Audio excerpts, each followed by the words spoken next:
All right, good morning, fellow Packeteers, digital enthusiasts, and amateur radio aficionados. I am Brian N2KGC, EastNet president. Appreciating every one of your attendance here because everybody's always got something to contribute, and it's always a great thing to have. Let's go around and do introductions real quick, and then we'll go into the agenda. Don, you go first. I'm Don Goen, K1CMM, acting secretary. Just want to make sure that everybody got the the minutes and from the last meeting, and also the dates for all the meetings for the 25th. It's 20 degrees here in Portland, Connecticut, and hopefully it's going to get warmer. Very good. Mark, you're up, N2MH. Where is that audio? But there it is. Good morning, everyone. This is Mark, N2MH, currently in West Orange, New Jersey, also known to be in Oak Island, North Carolina at times. It's nice and sunny here. It's before coffee, BC. And other than that, I'm not quite awake to know what's going on yet. It's awful cold for you to be this far north. Yeah, well, me and my wife were looking at each other and said, what the hell are we doing up here? All right. Thank you, Mark. We'll hear more from you, I'm sure. KP3FTJ or FT. Oh, Jeff. Good morning. How's my audio? Your audio's great. Your video's great. I wasn't expecting video from you today. Yeah, I usually just leave it off. We'll save bandwidth, but I think it'll be all right. Save bandwidth. You're on fiber over there. Let's stop that. Yeah. I figured I'd try it, see how it works. So far so good. I'm located up in upstate New York. Not much new here really as far as packet. The HF is working well. That 220 Yagi I was telling you, Brian, about probably won't happen until maybe a month from now. We'll see. I have everything I need to make it. Okay, good. Well, we'll play with that. Looking forward. Yeah, I can't wait to see if that's going to work out. All right. The only other thing is the node we put up in South Sealick, that's working well, but the only thing is we think the signal is shooting right over Norwich. Norwich is sort of like the target area, but we're going to change the antenna to just a basic ground plane. I'd love to see that signal go into Syracuse or something like that to connect that way too. It's got a good range. Yeah, we'll see. We'll see how it goes. Great. All right, back to you. Thanks. Misko, good morning. Or it might be afternoon for you. I don't know how many hours you off from up, but good morning, Misko. Good morning, everybody. Can you tell me what about my audio and video? Your video's great. Your audio's a little low, so creep up on your microphone a little more. There you go. Okay, thank you. Okay, just like to see you all very active in the Saturday morning. Here is 3:00 p.m. So I just taking my afternoon's coffee and enjoying this conference. I would like to announce my next activity, which will be probably next May 2025, when I am about to participate as a tutorial speaker in one of the most prestigious conferences in Europe. It is IEEE Eurocon. So I will go there to Poland in the European Union to discuss about packet radio, Pactor, and other forwarding modes. That's fantastic. Congratulations. Keep us informed. We always like to cross-pollinate with ideas, so excellent. Fantastic. Pat, WB2CMF, good morning, sir. Good morning, everyone. It's balmy 26 degrees out in Farmingville, Long Island, and I'm still trying to warm up. So I hope everyone is doing well, and I'll give my report a little bit later on. Okay. Ted, K1YON, good morning, fine sir. Good morning. Do you copy? We copy. Okay, good morning to the team. And yeah, I'm down here in Florida now, and it's bombing. Not like Long Island. No, it's about 70 degrees here now. So enjoying the nice warm weather down in Florida. And good to see everybody on the screen here. Back to you, Brian. Thanks, Ted. Oh, K1YZC, good morning, sir. Good morning, it's K1YZC. Just like Pat, it's a nice balmy 25 degrees up here, and I was down where Ted is last month for work, so it's kind of nice to be in that 70-degree weather. As far as the node, nothing's new has changed since the last quarterly meeting. Just keep maintaining it. We've had a few people in the Meriden Amateur Radio Club visit the node. So we're starting to spark some interest in some classic packet besides WinLink. So hopefully it'll spawn off. Awesome. That's what we're trying to get there. John, good morning, sir. John Raymond, you're up.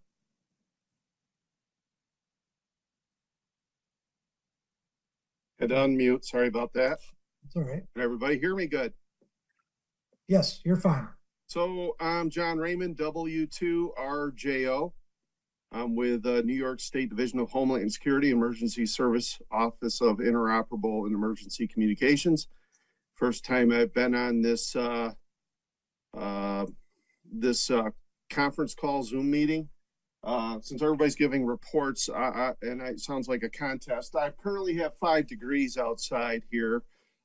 In Russia, near Poland, it's about 20 miles north of the city of Utica in Herkimer County in upstate New York. And just here to listen and learn. The sun's warming me up here, John. We're at 13 degrees in Cooperstown. So well, with the sun out, it's 5 right now with a wind chill of -3. Winds are out of the east at 4 miles an hour. It was below 0 before when I got up. So all right. Well, it's great to have you here, John, and I'm hoping that you guys can make it. Again, we do these quarterly.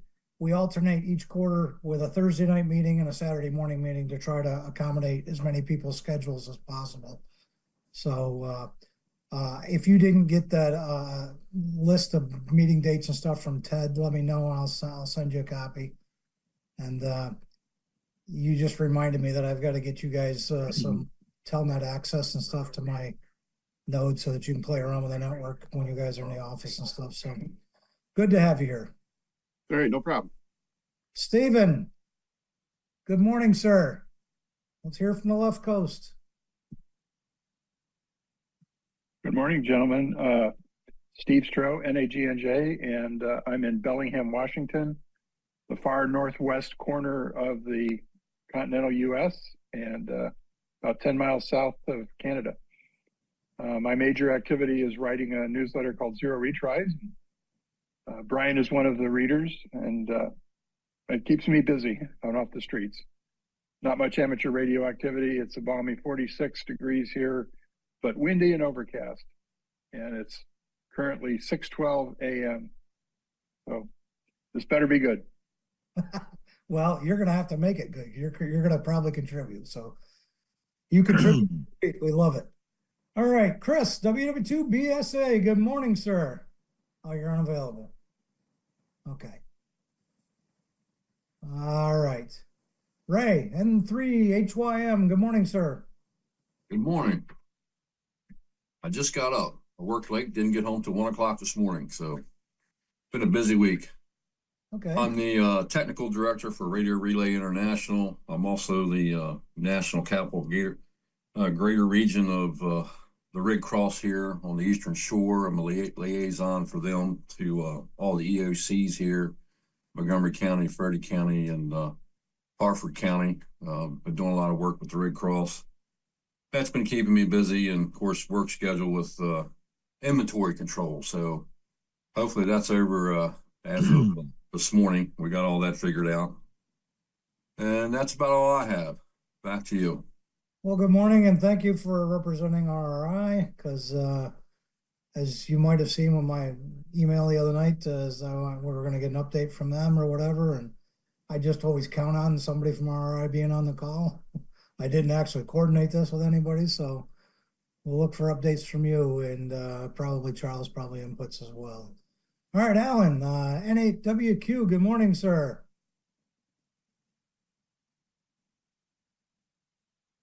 You're on. Good morning, Brian and the group. This is Alan Jones, N8WQ, and I live in Waverly, Ohio, which is Pike County, one county up from the Ohio River. And since we're having a temperature contest today, I'm afraid we're having a heat wave here of 29 degrees. Thank you.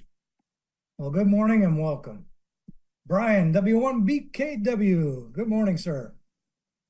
Good morning. It's Brian up in Maine. It's only 25 here, so it's we're doing pretty good for up this far north. First time on the Zoom call. Been watching the email stuff and just observing and learning. Well, welcome, and we always encourage new participants and idea exchanges and everything. So this is a kind of a loose-knit group, but we're technically savvy, so that's a good thing. David, KM4LQN, good morning, sir. Hello, everyone. This is David KM4LQN from Central Virginia. We're above freezing. I've been testing out using some radials on my vertical, but I need to retune on 4080 is much better. And unfortunately, the Virginia Department of Emergency Management is losing the tower that has the antenna for the Digi by the end of January. We're looking for replacements, but we may be without a local Digi for a little bit. Otherwise, hope everyone's doing well. Well, good morning and welcome, and we'd love to have you here. Oh, Glenn, you are here. Okay. Glenn, N3MEO, good morning, fine sir. Good morning. How are you? It's good to see everyone this morning. Glenn, N3MEL in southeastern PA. It's 23 degrees here, and just recovering from double knee replacement about 4.5 weeks out. So slowly getting around, doing pretty good. Doing pretty good, and it's good to see everybody this morning. That's good Back to see you, you. Brian. Hopefully we can get a TPRFN network update when we get around to you. Thanks for being Yeah, here. we got one. Yeah, I was gonna just hope that you showed up. I didn't check with you first, so. It's all good. Charles, N2NOV, good morning, fine sir. Good morning, everyone, from Staten Island, New York, U.S. Postal Service basement. That's why the low bandwidth. I'm using my hotspot. All right, temperature. You want temperature? 28 degrees feels like 20. How about that? Right near the New York Harbor. There you go.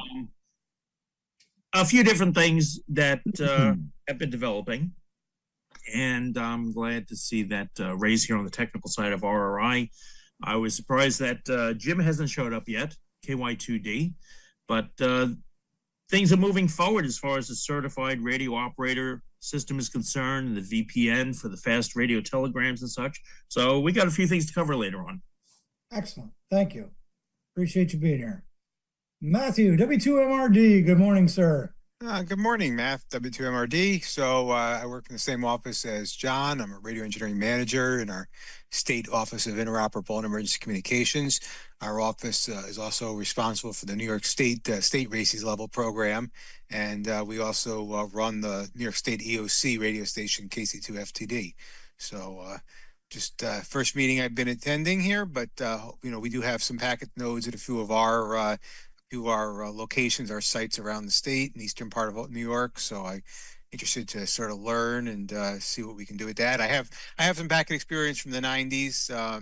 Did quite a bit of packet then, and didn't do a whole lot until last few years. Played around a little more with APRS, some with WinLink, but always looking for what opportunities are out there and what we can integrate into our program. So it's 20 degrees here in the Albany, New York area. Good morning, everyone. Good morning and welcome, Matt. Both great to see you and John both here. All right, let's see. Chris, you're unavailable. Wayne just popped in. Who did? Wayne. Okay. Good morning, Wayne. Where are you? You're shuffled around on my screen, but I know you're in Rhode Island. So, oh, there you are. You're over there. Okay. Good morning, and let's have an introduction. Yeah, good morning, everybody. Good morning, Brian. Good to see everybody this morning, and you too, Ted. Yep. Let's see, Wayne up in Greenville, Rhode Island, and at my new QTH, and trying to get the shack set up. So it's been a tough few months. Back to you, Brian. Thank you. Thank you, sir. All right, let's just do some node updates. Pat, let's get some from you since we don't have Chris. So you and Charles can give a little bit of NYC tough stuff, and actually we can probably get some from Mark too as well. So go ahead. Okay, well, the big work this past quarter was that we finally got into the W2 KPQ node up in the medical center in East Meadow back in October. As you know, that site's been really down with its link since I don't know 2-3 years now. So we did get up there in October, and we installed a 220 megahertz Yagi to get that link back up and running. And that I guess the antennas at that point are about 23 stories up, and the wind is like unbelievable. It was the first time I've been out on the roof over there, and I was impressed at the wind. Unfortunately, we found that the 440 antenna was broken and lying on the ground. So the 440 link is out. On the other hand, there are no 440 links, so they're going to make plans to replace it, but for now, that's out. We did get the 220 installed again, and unfortunately, when I went up there, the node had been dead for about a couple of weeks. I did find that the hard drive had become corrupted. I'm not quite sure why. That particular computer I installed back in 2018, so it's been running 6 years in a very hot environment, 24/7. I had an image of that drive, so I restored it, and it booted up several times. I went through several reboots, and it seemed to be fine. So we had intended to aim the Yagi towards New Jersey to link back up with W2LI, but as you know, that node is off the air. I don't know when it's coming back on. So I pointed it north, hoping to link with K2PUT. That did not work, but I was able to establish a reliable link to WA2PNU up in Huntington. And it worked for about 6 weeks, up until about 2 weeks ago. The whole node just went dead. So I did manage to get back up there, and I was expecting to find a crashed hard drive, and we had made plans to replace it with a solid state drive. So we went up there expecting that. Unfortunately, the PC was completely dead. So I pulled it. It's in my basement. The power supply died. When I bought that PC, which is an HP 4000, I bought two of them. The spare is in my basement, and I use that as a test bed. So I'm just going to swap it. I installed a solid state drive, though, since we had it anyway. And I had an image, so I just restored it. Now it's just a matter of, well, when do we get back up there? With the holidays, it's going to be a little hard. But I expect to be back up there within the next 3 weeks or so. Excellent. That's fantastic. As far as the WA2PNU node, that node's again working well. And PUT, I'm not quite sure what's going on with K2PUT. It's working, we're linking, but as far as I know, there's been no progress on the user antenna. Brian, if you remember, I think there is no antenna. Right. And as far as I know, there's been no movement forward on that front. And it looks like last time I checked in, which might have been in the last week, their IP connection isn't working either. I think it's only getting in there on the 220 connection. So I don't know what's going on with that either. But right, they've lost the IP a few times, but I contact Bill and they bring it up. I think it's running right now because I am linking to them over IP. So I checked about a week ago. So okay. But other than that, when I do try to contact Bill, I usually don't get a response very quickly. So that's where we are. That's great. Thanks for that update. Charles, do you want to get any updates, nodes, gateways, all that type of stuff? Well, we got a couple things going on. One, as a backup to the whole East Meadow situation, we've got a station in Glendale, Queens, which would be acting as a backup for, especially for the user port side. He's just gathering his equipment now. We're going to put JNOS on there and have him link back to the statewide ham gate system so that he'll have that connectivity. But at the same time, we're trying to nail down, and it's a building management issue in the West Greenwich Village area. We have a member of our local group who lives there on the 29th floor of a 30-story building. And the idea is to put one of the new packet radio master nodes on his roof so that we can link the different parts of the city together using UHF at a higher baud rate. With any condo board, you got politics. So he's trying to deal through that. So in the meantime, what we discussed at our New York City ARIC's annual Zoom meeting this past Tuesday is that he's going to set up a couple of J-poles. And one will be in his south-facing window, and one will be in his east-facing window, so we can easily talk to nodes coming out of Queens and Brooklyn, and then south to Staten Island. So he's setting up his J-poles now that he's creating. So we're going to get that going. We've got another station downtown Brooklyn that expressed interest in being part of that project.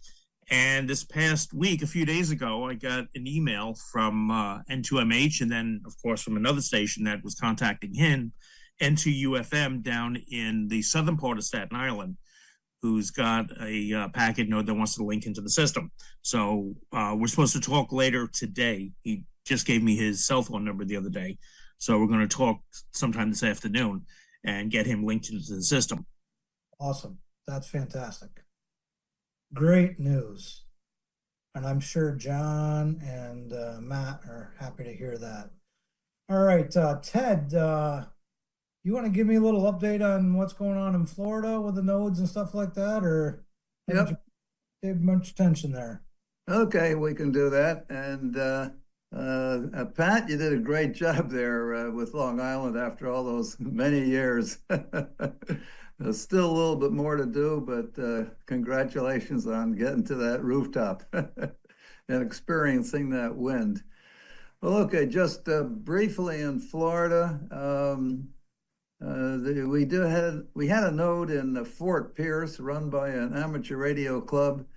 And unfortunately, that I don't know, so maybe from political reasons, that amateur radio club no longer supported that node, and it was removed. So the node at Fort Pierce, Florida, is gone. We got two guys, I guess, trying to look for another site in the area, but unfortunately, no progress there. We have nodes in Vero Beach, Florida, which is working good. We have a node in Orlando. That's linking very good, but I think the user port is not talking, so I have to get there next couple of weeks. I think it's the radio that's down. We have another node in Claremont, Florida, that's west of Orlando, that's linked and working good. And of course, my local node is in Melbourne. It's working good with its links are operational. Quickly in Connecticut area, in the north, I link to PUT, and that's comes and goes. So it's a long path, and I'm not sure why it's not solid all the time, but it drops out and then it comes back and so forth. But I think I do send traffic to that site either by RF or by internet. And lastly, I do link into Glastonbury. That works good on 440, but maybe Don can fill us in a little bit Don and I have been talking. It looks like the 220 link between myself and W1EDH has been down for a couple of days. So Don might have some intro. He's supposed to try to, at his convenience, try to take a look at that circuit. Brian, I guess that's my report. Well, that's a fantastic report. That covers a lot of geographic area.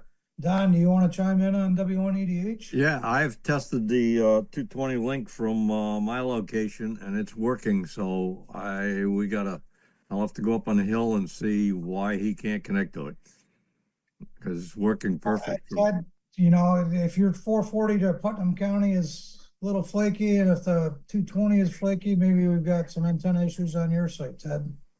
Yeah, I did check the antennas, SWR and power out, and also you know, deviation on the TNCs, and it seems to be okay. Yeah. No, I connect to it fine, so I got to go on the hill and see what's going on, because I'm a lot closer, of course, than Ted is. Right. Okay, well, we appreciate that. Who was I gonna jump to next? Paul, do you have anything to add about the Connecticut stuff?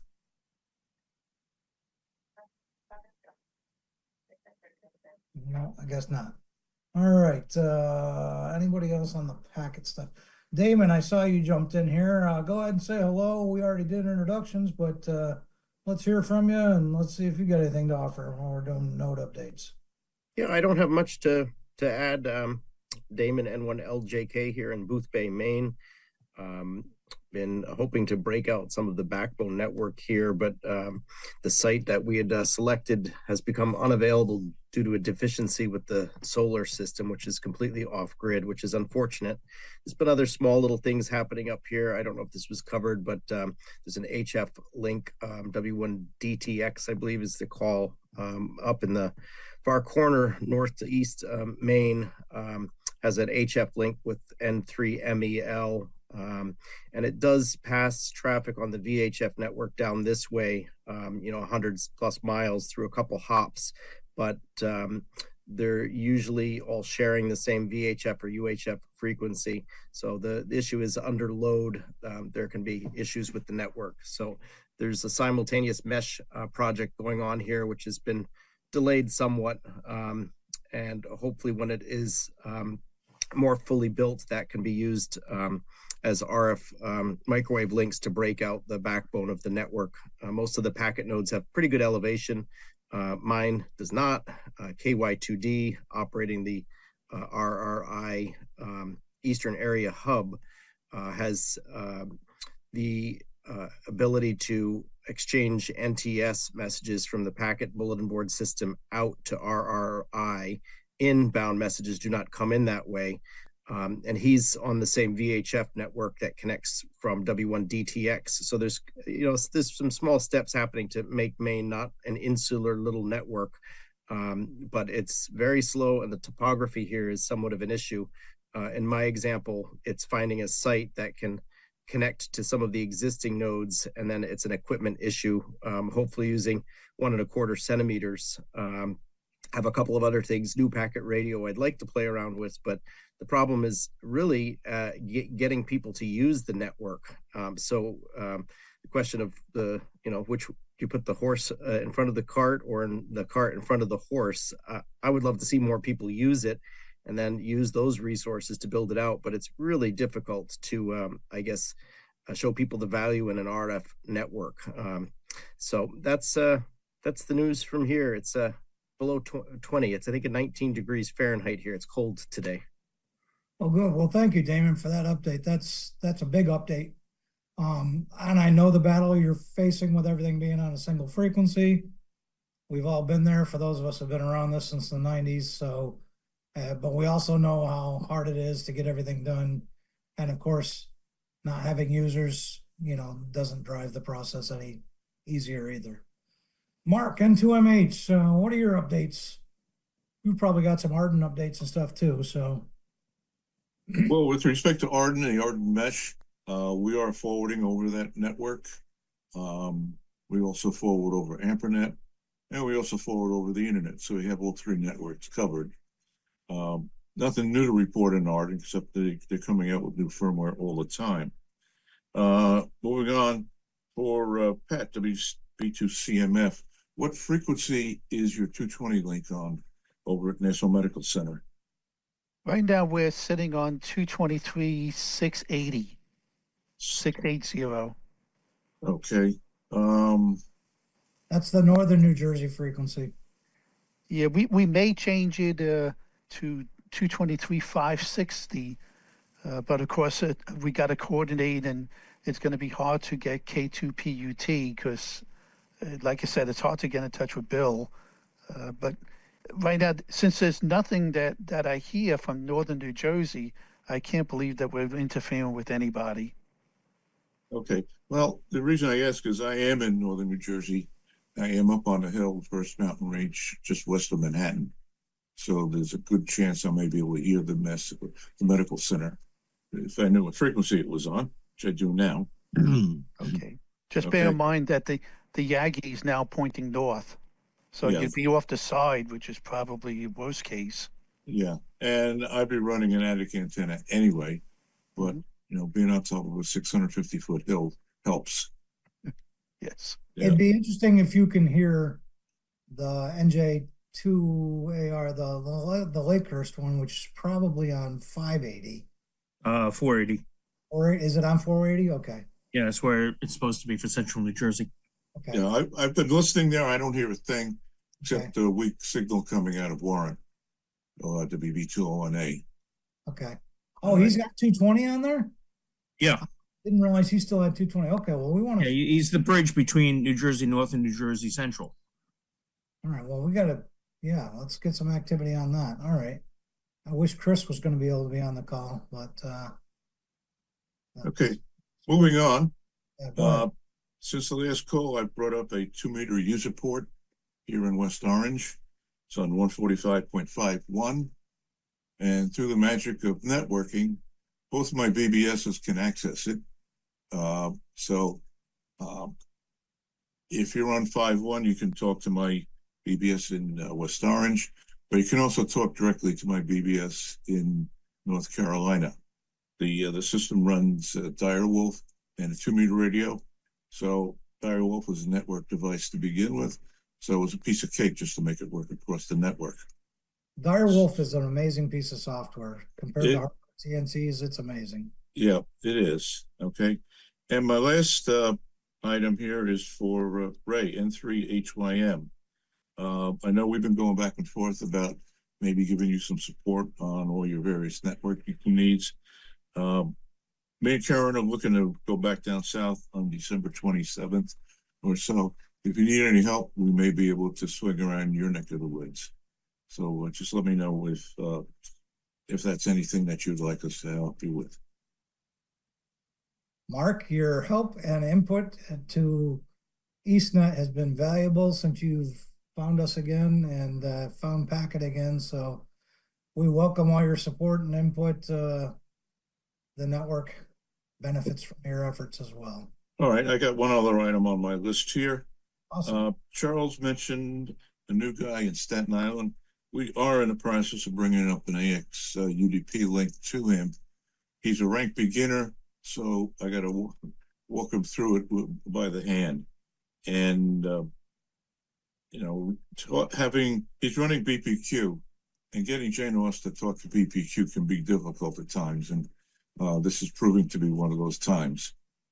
Here in the West Orange area, down the hill a little bit, a new guy has come on, KC2YCK. I should really get a link set up to him. I hate to do it on a user channel like 5.1, but, nobody else is there except Warren. So maybe. Okay. Okay. All right, Mark, my dealing with BPQ systems connected to my JNOS is that many BPQ systems don't know the difference between AXIP and AXUDP. And they keep trying to shove the AXUDP until I show them how I was successfully able to have a BPQ station set up their system properly for AXIP, and then it just works no problem. Allie was part of it, AL0Y. Number of years ago, we worked all that out. And each BPQ system that I talk to, I do AXIP with them. Do you do that directly over the internet? Yeah. Yeah. I can show you the configuration file. I'll pull up the email and send it to you. Okay, could you please? We are trying AXUDP. One of the problems I found with BPQ when people trying to run AXIP is that you need to load in some sort of special software to allow a normal user to access internet ports or run BPQ as root. So that's one of the problems I've seen. I successfully have it running either way in my North Carolina location, so that's no big deal. But then again, I'm a private network, so I don't have to worry about the firewall stuff. But anyhow, that's you and to UFM. If you work with him, get him set up as AXIP and I'll follow suit. Okay. That's awesome, guys. Network expansion. That's freaking great news. All right. Glenn, you ready to go? We're going to get an update from TPRFN. Where'd you go? Yep.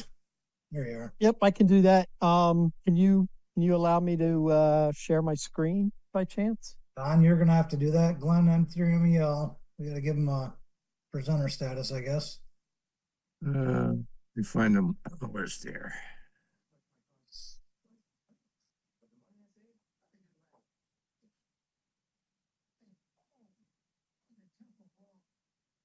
We're while he's doing that, some local updates here. I've gotten the Chester County Hospital that's in Westchester here, just to my east, about 6 miles. We're working on getting permission. We're going to put a tri-band node up there at the facility to help link Delaware to southeastern PA. We're going to have a 220, 440, and a 2-meter port there. Hopefully in the spring. They have a really great location and they're really anxious to help out. So we're working on that. And the other thing, I've been talking to the groups in the 3 sections of Pennsylvania and Pima, and we're trying to do an HF link across the state to bring the 3 regions together and tying all their local traffic networks, mesh, and other microwave style stuff that they're using, and tie them all together. So that's what's going on locally here. There's a lot of talk going on, and it's kind of nice to have Pima in the you get the mix. Give me the coordinates and height for that Chester Hospital, because I'd love to see if we could get that to connect to Lakehurst as well. Yeah, I will do that. I will do that. So, how we making out, Don? We good? All set. You should be able to okay. Share your screen without any trouble. All right, let me see what happens here. Yep. Is that working? It's working. Yes. It's working. Okay. All right, so it's just easier to show you what's going on with the network, at least recently, and it's good that Jeff and David are here. We've been it's been moving along. It's been Excuse me, Glenn. Yeah, go ahead. Would your slides be available? Yeah, I can send them to you. Okay, would you do that? Yeah, there's only please? 7 here. It's not a long presentation. That It's way I just don't have easier to- for me to remember. Yeah, that way I don't have to do a screen clip. If you can. Yep, send- nope. I will do that. Super, thanks. So the network is doing good. The update is kind of where we're kind of the aftermath of Helene and the things that were going on and what we learned. Where I think our network, we're kind of changing our stance a little bit, although, packet is still the base of the whole thing. I think that, we need to be able to provide communications to more ground stations, and giving them 24/7 access to all the digital modes. So and after seeing what happened with Helene, we didn't get a lot out of there. We got a little bit, but not much, because, it's hard to get the word out about the network. As hard as I try and as much pushing as I do, it's difficult to get everybody on the same page. And we'll talk about the modes that we're offering here in a second. I think the weather is, not going to get better anytime soon, and a lot more of these intense storms and things are going to be happening more often in more areas, and I think we need to be better prepared to handle some of this stuff. So our current services that we're offering, of course, is packet radio, node BBS. We're operating Vera, both FM and HF, RDOP. Arden, we're connected, as Mark mentioned. I'm connected to Mark in North Carolina and 4 or 5 other BBQ nodes over Arden. I am slowly reducing my AX IP UDP links down as best I can. I'd like to get off the internet in that regard, although we all know Arden runs across it, but still, at least it's a private network, and it's a ham radio style setup, so it makes more sense to have it. We're working, the stuff you see in blue is kind of work in progress, but we're working on a WinLink hybrid RMS service, again, Vera, both HF and FM, RDOP and Arden. And the idea here is that if the grid's down and somebody connects to my station and I don't have internet, it'll hold for a period of time, the message, and then I think it's like 15 minutes right now. And then if it doesn't go there, then my system will go out over HF and send the message up or down the link to find a station that can connect to the WinLink CMS and deliver the message. So we're building that out and getting that going. Of course, we're doing NTS stuff. We're offering, and all we do is forward it. We're not delivering it. It's just a forward. And now that Ray and I have a HF link established, I was sending everything up to Jim in Maine over HF, anything that comes in, but I've since set up Ray as part of my forwarding script. So if I can't get Jim for some reason with any NTS traffic, then it moves. It'll try to send it to Ray. So we have that going on again. Vera, RDOP, and Arden. The newest thing we're dabbling in, this is definitely a work in progress, is APRS, giving ground stations, boots on the ground stations, the ability to send SMS and email access over our network as well. You can access it with Vera HF, which we're having some difficulties with. So I also have a 300 baud AX25 link up on all the same frequencies as the website does for the link, so that if you need to have access or send something out, APRS, we're offering that. I'm working with a group out in the Midwest that is doing some e-com stuff using JSA call and APRS, and they've come up with a little API that allows short messaging to cross between the networks. It's pretty slick, and I'm running a copy of it here and testing with it. So it's something that we're playing with to see if there's any value in it. JSA calls a little touchy and a little slow, but it's fun to mess with. But I don't know where that's going to go. But we're talking with them anyway. They approached us and wanted to know if we wanted to be part of it, if we could. And of course, the Arden mesh is in place for those stations that want to join the network and be part of the network, but don't currently have an RF partner that they can interact with. we're allowing them to be part of the network over Arden. So that's what we're doing there. So that's the modes we got going on, the different things that we're working on and adding services to the network the best we can.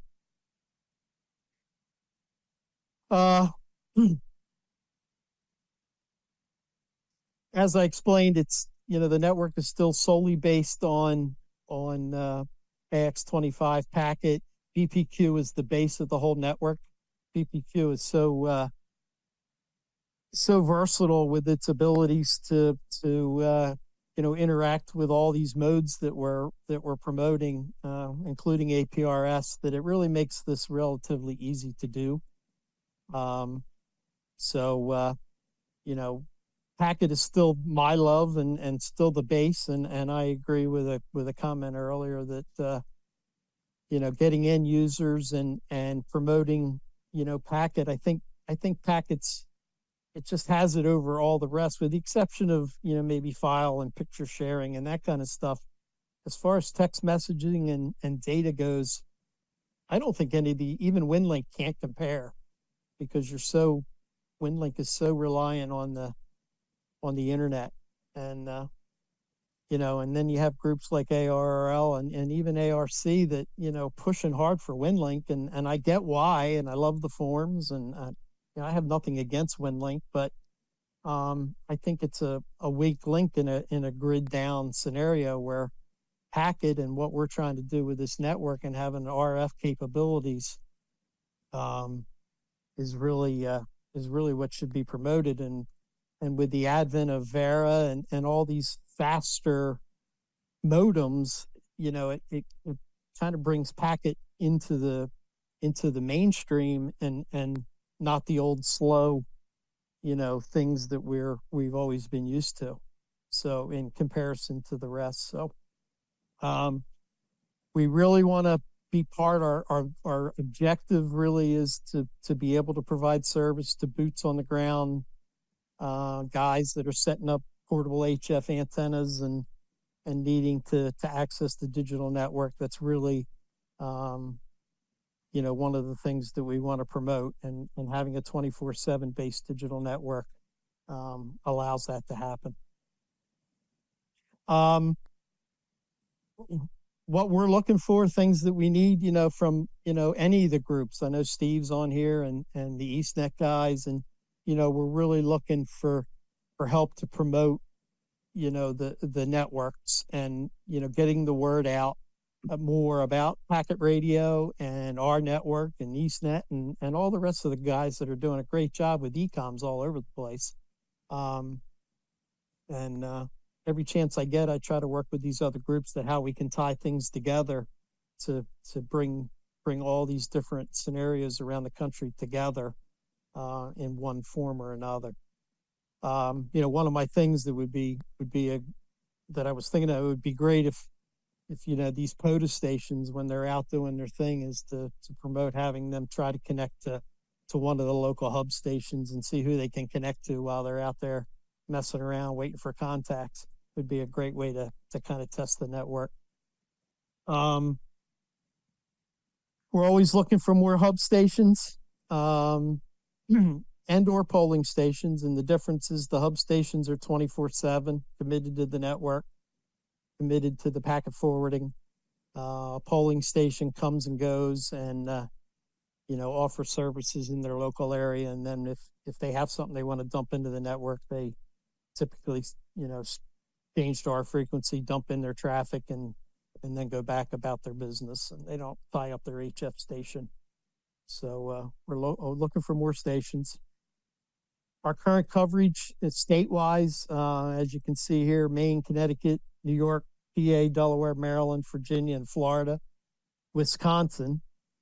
We're working on Georgia and Kansas, trying to get stations up I just got a packet message this morning from K1 JAD in Connecticut, who informed me this morning that he's moving from Connecticut and moving to Georgia, where we're in desperate need of another station in the South.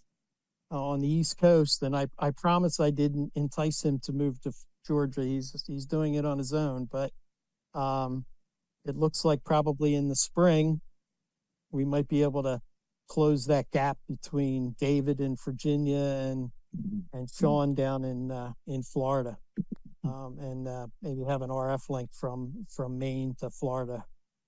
So that was interesting news to get this morning.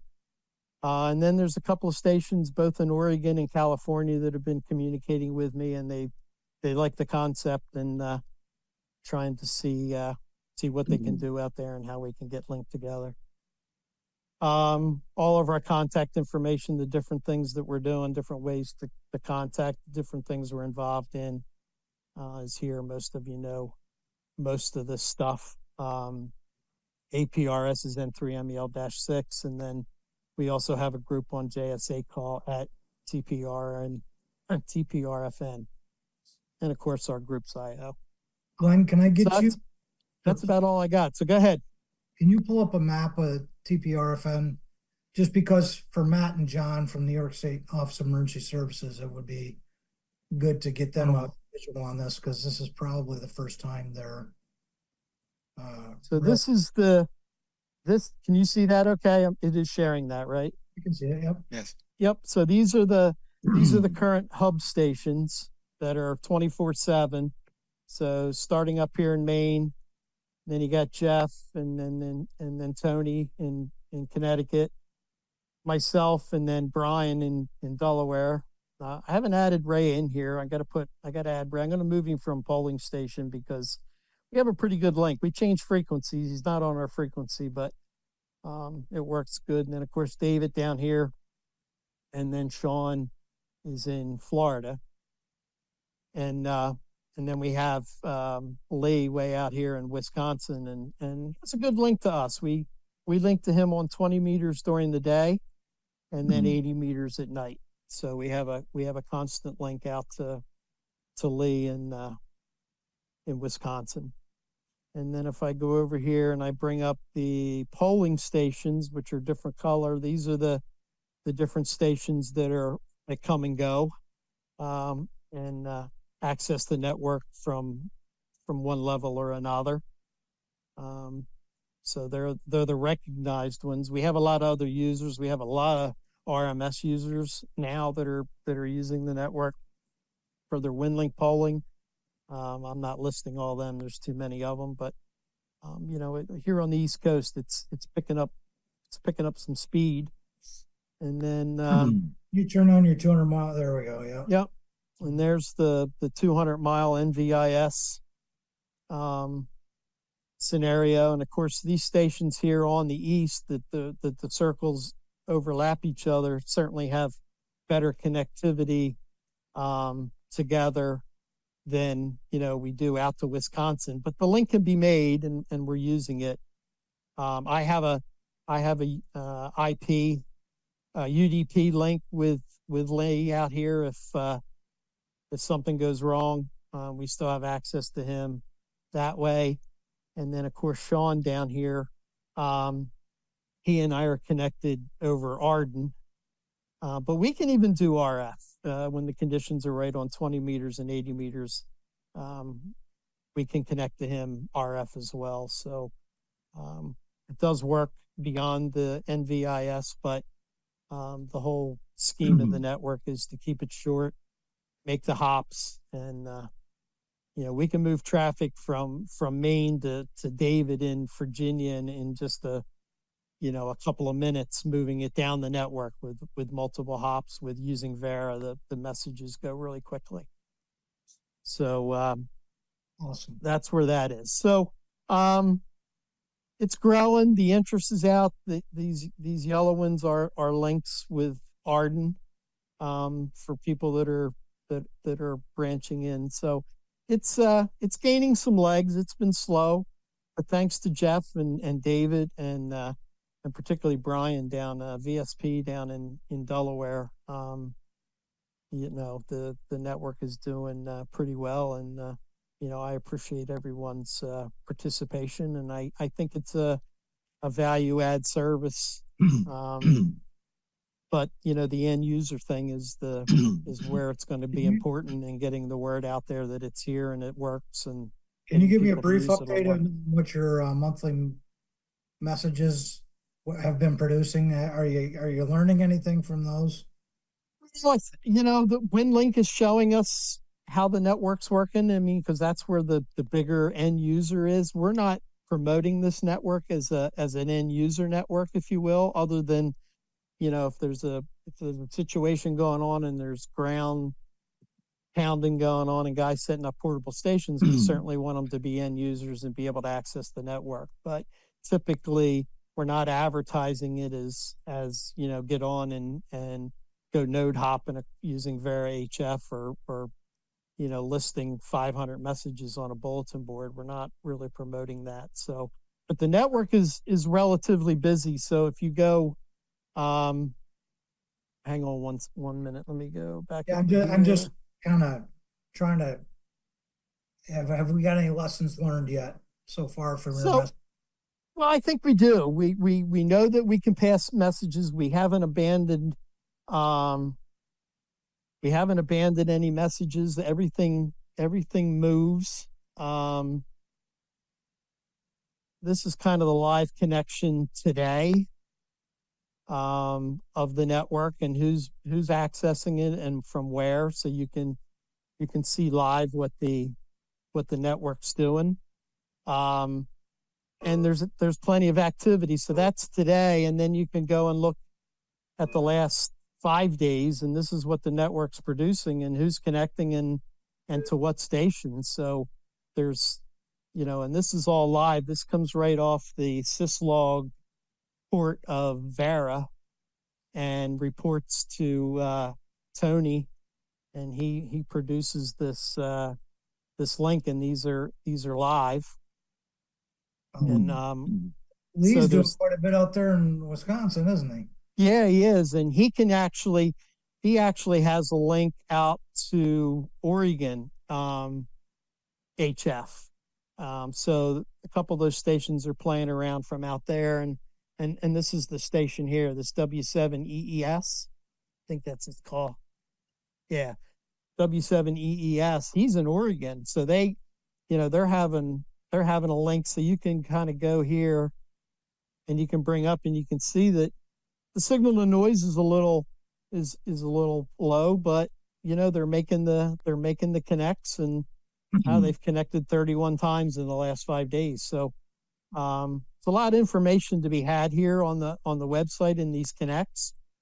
And we really like having the ability to allow people to see what the network's doing. Basically live. It updates about every 2 minutes or something like that. Once a station reports, it updates pretty good. And then we have, like, you can go to each station and kind of look what's going on in the last, so from December 1st, it's 73 connections. This is my station. So you can see there's a lot of activity. 60s, we're always in the 60s or 70s per day. Well, here's one that was 80.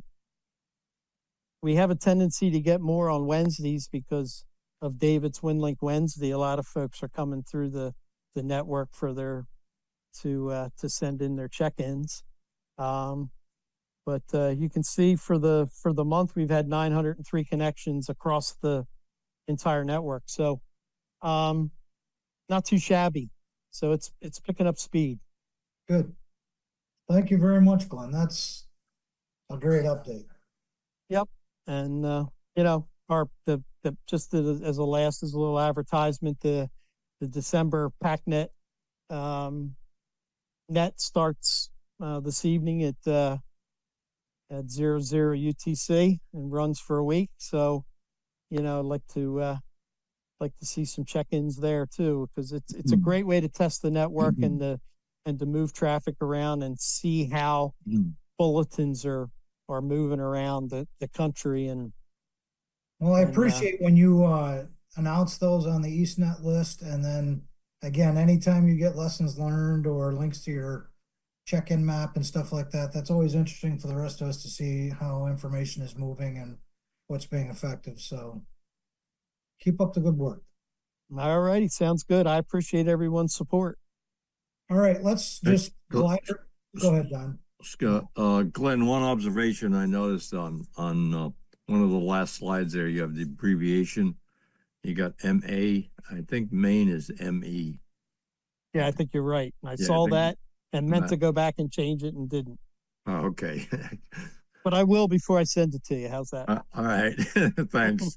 Because I'm sure once I That's math. That's what I want to Massachusetts do is, anyway. So yeah, I want to do a presentation at my club meeting, and show what we're doing with the packet. So I'm I'll sure fix that. someone will say that to me. Hey, by the way. Yeah, right. So let's slide into RRI, and because it doesn't look like Jim's here, Ray, I'm going to default to you. Let's do an RRI update. For Glenn. Go ahead. Can you hear me okay? Yes, we can. All right. Well, RI is coming along with their certified radio operators program. They actually have another training session today, which is training number 9, designing an emergency communications exercise. So that's today at 1 o'clock. And the NTS-digital.net wiki page, we're slowly going to move that over to the RI website and get it cleaned up and get some of the wording changed on it. So it affects today's current information and not old news, like the airmail stuff. That's we no longer use that, and equipment bank is no longer really available. But there is some stuff floating around if somebody should need something.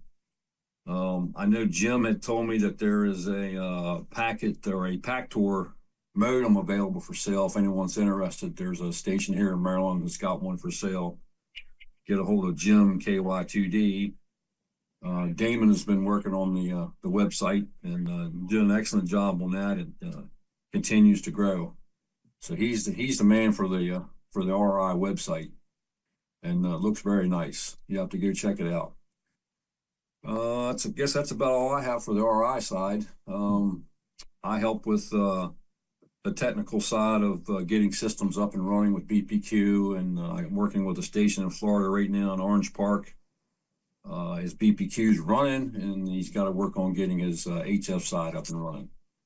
So that's where we stand with that. And his call is WW4 BSA. So we've talked to, he's been on in the past. So yeah. Yes. Yeah, that's about all I have. Ray, what was that first thing you said about, I think there was a webinar or something going on? Yeah, there's a training session today at 1 o'clock for RRI. It's the designing an emergency communications exercise. Yeah, can anybody access that? Yes, it's open to all amateurs. Can you send me the contact information for it, or how? Or I'll send you the email that has the link in it. Oh, that would be super. Thank you. Hey, comment? You, Ray. All right. Anything else, Ray? That's it. I have a comment. Go ahead. Yeah, Damon N1LJK. Just to comment on the RRI, this is a little unrelated, but there's a service that hasn't really been publicized that I could use a little bit of help on. It's a service that I built about a year ago, and it's out of testing. It's operational. It's a gateway that allows you to send an SMS message through WinLink. Although it could be accessed other ways, it's set up by default for WinLink. It came because to use a mobile phone carrier's gateway to get a message from email or WinLink, for example, over to a cell phone, you needed to know the provider's gateway. So, for example, just to dumb it down, phone number at Verizon.net would go to a Verizon phone. But if you didn't know it was a Verizon customer, you wouldn't know to send it to that address. So there were a couple services on WinLink that were using this for MCOM. And I don't know who my own mother pays her cell phone bill to. So how would I get her a message? So what this service that was developed under the umbrella of RRI as a messaging tool is when you send a message to the service, it looks up who actually that number belongs to and then routes it to that carrier's network without having to look it up. It is one way, but because of the regulatory changes over the past couple of years that require opt-ins. The old APRS gateways, various other services that allowed you over amateur radio to send a message to a cell phone now require the recipient to sign up for that service. So my mother doesn't know to sign up for that service, so she wouldn't be able to get a message unless I signed her up, which I guess I could do. But the service can be found, or information on it rather, at sms.radiorelay.org. And on that page is information about how the service works. It's very easy to use. Essentially, you send a message to the phone number at that same address. So, telephone number at sms.radiorelay.org, and the service will forward it. There's a template set up for WinLink to do this. It is limited in characters and it is only one direction, but there have been almost no failures in receiving the message. Most of the messages are test messages. And lastly, there has been one message that appears to have been sent during one of the hurricanes this past season. That was the first use of it in an emergency, just saying that they're okay. The start of this project came out of the I Am Safe program out of Seattle. Was using a form that required people to know the carrier's, the recipient's carrier. And I looked at that and thought, this is never going to work in a disaster. So this was built. The next step on the project is to remove the carrier gateway to inject the messages directly from an RF network for EMCOM use directly into the cellular carrier, the MMS or SMS network. But this is becoming very problematic in a regulatory area. If anybody is interested in this kind of stuff, I could certainly use some help on that regulatory area. I have one company that might be a good target since they specialize in this, which is called Rave Mobile. I would love to find an amateur radio operator that works for one of these companies because it would save a lot of trouble explaining. Damon contacts me. I'm actually the CEO and president of a company called Regulatory Solutions. So we do FCC, ISP compliance stuff. So ping me and we'll talk about that. Excellent. Please try the service out, test it, see if it works. It's a useful tool for anybody that's in EMCOM. It's for health and welfare stuff, especially since the cell phones is a ubiquitous data communications terminal. It is a great way to move information. So I really like the concept that you're working on. And yes, the regulatory stuff is probably a huge burden, but let's talk and let's work on that. And Matt and John may be interesting. I'll loop them in if it's appropriate, because New York State's got their system that they talk about doing their alert, New York alert and stuff like that too. So he might have input on that as well. Yeah, this is Matt. So I'm actually also the chair of the New York State Citizen Alerting Committee. And so the New York Alert uses Everbridge. That's the back platform for it. But there are a lot of various gateways and outside the normal pathways to send traffic to the cell networks so that they are, treated differently than other messages coming in. So yeah, I'd be interested in being involved in an offline discussion of that as well. So yeah, loop in Matt and John Raymond on that email to me, Damon, and let's keep that discussion ongoing. Drop my work email address in chat. Thank you, Matt. Thanks for chiming in. Okay. All right. That's our update. Charles, do you want to talk about message hierarchical routing and all that stuff, or we're kind of running low on time today? I don't know if we want to get deep into that today, or how do you want to... I'll just give an overview. A lot of this is documented already on the hamgate.amper.org/docs page. All the different documents are there pertaining to packet and networking and digital messaging. So anybody can just read it, but I'll just hit the high points on these different things. I've got literally written on the back of an envelope. So let's hit it first. Okay. First, just to tack onto what Glenn was presenting, K7EK, Gary, out in Kentucky, is one of the polling stations for the HF network. Gary and I are working on updating his digital stack, and he'll be more robust in a lot of different things, Glenn. So I have a feeling that we can get Gary as a 24/7 hub for you. So from Kentucky, we'll reach right into North Carolina and Tennessee very easily. And then the guy you've got going down to Georgia, so we can fill in a lot of that empty space. Okay, let's see. One of the things that's been touched on is forms for sending messages back and forth. Just to put it on everybody's radar, forms are not just a venue of WinLink. There are standardized forms as part of the FL message package and Outpost Packet Manager. In fact, I've been in contact with Jim out at Outpost, working on a few things, and we had discussion on linking Vara to Outpost. And that was a request from KY2D. So things are moving in that direction, guys, to make everything more standardized so that it doesn't matter what platform you're using, we still get the message through. I mean, that's our reason for existing with EastNet, is that we are building the network. We are building the infrastructure, and then use whatever you need on that infrastructure to make it work. So let's see, BBS hierarchical addressing. It's very standard, but there has been a lot of discussion, especially among some of the BPQ people.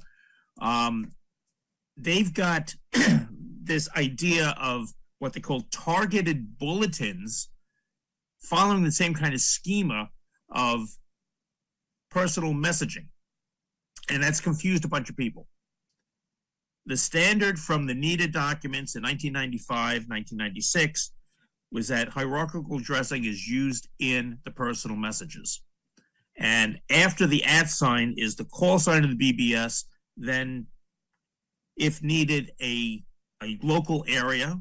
And what we're doing a lot of here in the Northeast is the 4-character county code. So it'd be a hash sign, or octothorpe if you want to get technical. And like where I live in Richmond County, so it would be RICH. So the systems will know to gear a message, steer it in that direction. Then it's the 2-letter code for the state, .NY, then .USA for the United States, and then .NOAM for North America. We don't need a .WW at the end of that, assumed or not, because that's confusing some people, and especially when they throw it onto bulletins, which are supposed to be 6 characters before the @ sign for the flood topic of a bulletin, and then 6 characters maximum after the @ sign, which is the flood area that the bulletin is to go to. And some systems, they're tacking on a state code after the flood bulletin area, or tacking on a country, or .WW. And then you've got BBSs that are used to dealing with hierarchical addresses for personal things, and they're trying to route these in weird different directions. We had something like that just this week, and it created a bit of consternation on some of the mailing lists. So just things to keep in mind. There is a document called BBS hierarchical addressing on the Hamgate website, on the document page. Next topic is NetROM. There's a NetROM tutorial document that I created a few years ago. And the basics of NetROM are very simple. And again, this came from the NETA experimentation in the 90s. And they were doing this all on RF. So it does hold for AXIP as well across the internet. If you have 2 programs or 2 different BBSs running on the same PC, they would have a NetROM quality of 255 because it can talk to each other in software on the same machine. If it's 2 computers that are on the same LAN, they're wired together through a switch or a hub at your house or wherever, then you would give them NetROM qualities of 240. That's a 95% reliability. That's where the 240 comes from. It's 240 divided by 255. Then the next one out is either an AXIP wired connection through the internet, so it's 2 stations only talking to each other, or it's a point-to-point, let's say on a UHF channel. That would be an 80% reliability, and the number is 203.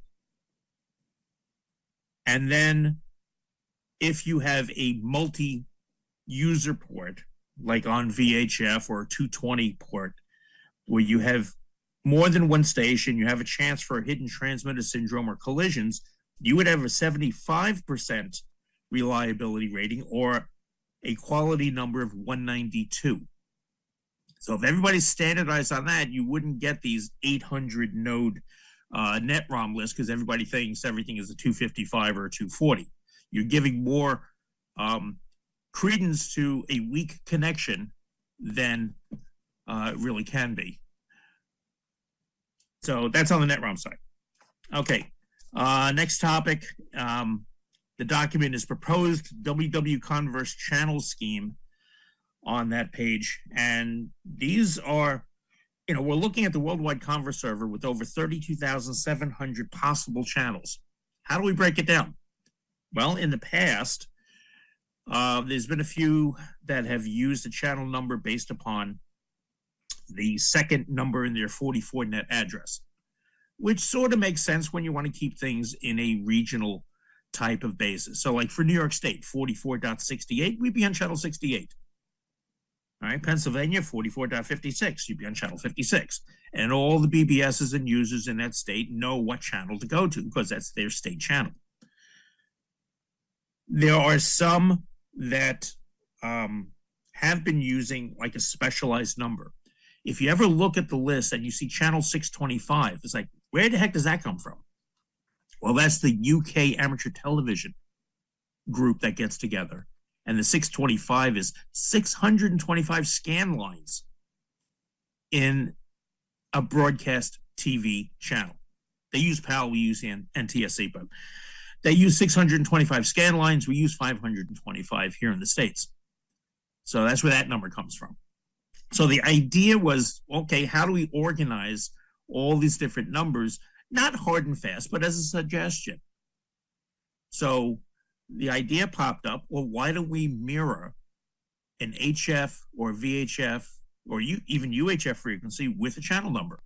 So if, let's say you're on the East Cars net, 7255.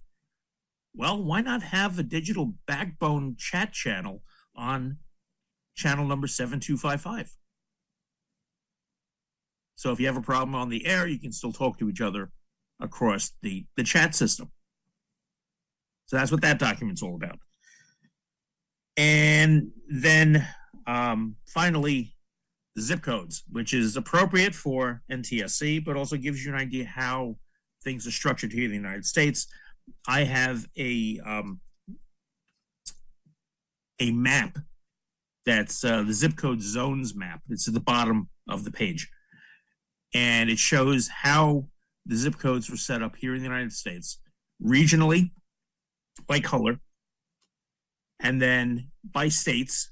And it goes from Northeast to the West Coast. So you can see the logic in that. So it's regions, states, and then counties and cities underneath that are, additional numbers in the zip code. And then there are a few specialized uses that you'll see on the map. Military, AE for Armed Forces Europe, AP for Armed Forces Pacific, AA for Armed Forces Americas. You've got some specialized ones for the federal government. And there are these three oddball ones hanging out on the right side of the map. The only time I've ever seen those addresses used was for the IRS. So we know what's important as far as the federal government's concerned. We want your money. That's all I've got on that kind of stuff. Any questions, explanations, whatever, comments? Very good. Thank you, sir. Again, there's stuff out there, folks. Let's refer to them and let's let people know the information's out there. Thank you, Charles, as always. All right, now we're going to dive into the pool. One of the concepts that we're dealing with is getting users, coverage areas, putting up nodes, and everything like that. Steve Stroh and Zero Retries over the last 3 issues has been extensively talking about digital repeaters. And there's been people that have been like, well, how does that work? And everybody thinks of a repeater of analog voice and how would you share data and all that stuff, and how would this work, and what is the concept? And of course, if you had a chance to read Zero Retries for yesterday, the issue Steve started talking about is super repeater concept. But I'm going to go a little more basic to start with. One of the things that we really want to talk about, I know that I've got at least 10, probably 15 repeaters that I can get into from my house. 8 of them I routinely scan, and I do it all day long. We have definitely fallen out of voice communications, but there's so many of these repeaters that are out there. And these repeaters typically cover a large geographic area. If we could start using that for data as well, that really starts to use the RF network to move data. And why would we consider that when we can talk? Well, the up and coming generation, and even our old farts, excuse me, we use data a lot. We use texting, we use email. I mean, data is, data can be near real time, but it doesn't have to be real time. Remembering that if you're going to have a voice communication with somebody, both of you have to be available at the same exact instant and time to affect exchange of information. Digital modes, you can be close to the same time, but like you can send me an email, I'm on a phone call, but 3 minutes later I hang up the phone call, I can respond to an email and give you a response back. So that's near real time, but we both didn't have to be instantaneously available at the same time. So I think that's one of the reasons why voice has fallen out of favor for a lot of use. But if you look at all these repeaters, all these repeater pairs, and all these repeaters that are on the air, there is a boatload of time that is just not being utilized. If you can start shoehorning slices of time into that from putting data bursts, there's a ton of capacity out there. So how would you do that? Well, let's talk. So digital repeaters and packet, it's digital store and forward. Simplex frequency, data collisions, hidden transmitter syndrome. It's not the best and most efficient way. Damon, you can certainly chime in on that one, and then the main network. But voice repeaters, you're inputting and outputting on 2 different frequencies instantaneously. If you were pushing data on the same voice repeaters, the amount of data collisions, because packet systems are carrier sense multiple access, meaning that if you hear activity, you hold off and don't try to transmit. You don't want to double.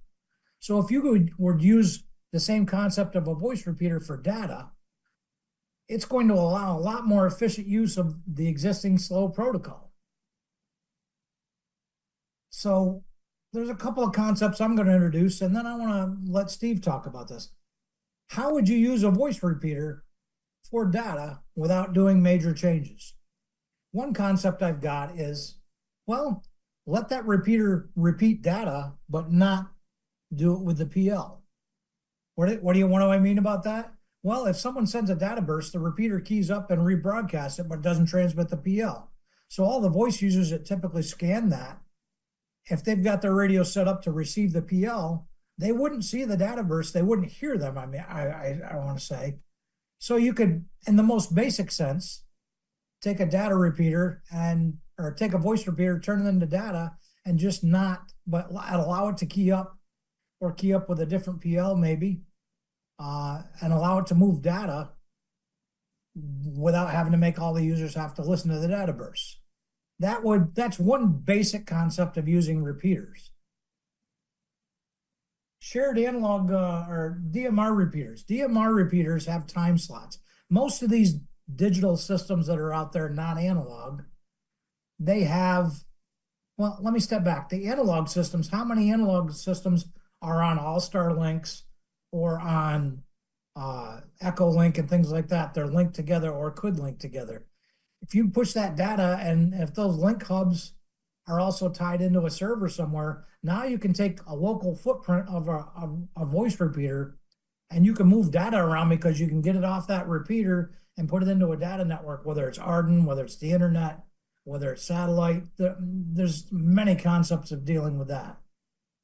But that gets big footprints of digital networks in the hands of most hams fairly quickly. Digital modes like DMR and things like that, they have time slots. DMR, for the most part, the way I understand it in the ham radio realm, DMR, and the commercial name is called Moto Turbo, which is no different than DMR. It's just their brand name. That was designed to go, when they went to narrowband on two-way systems, there were 12.5 kilohertz channels.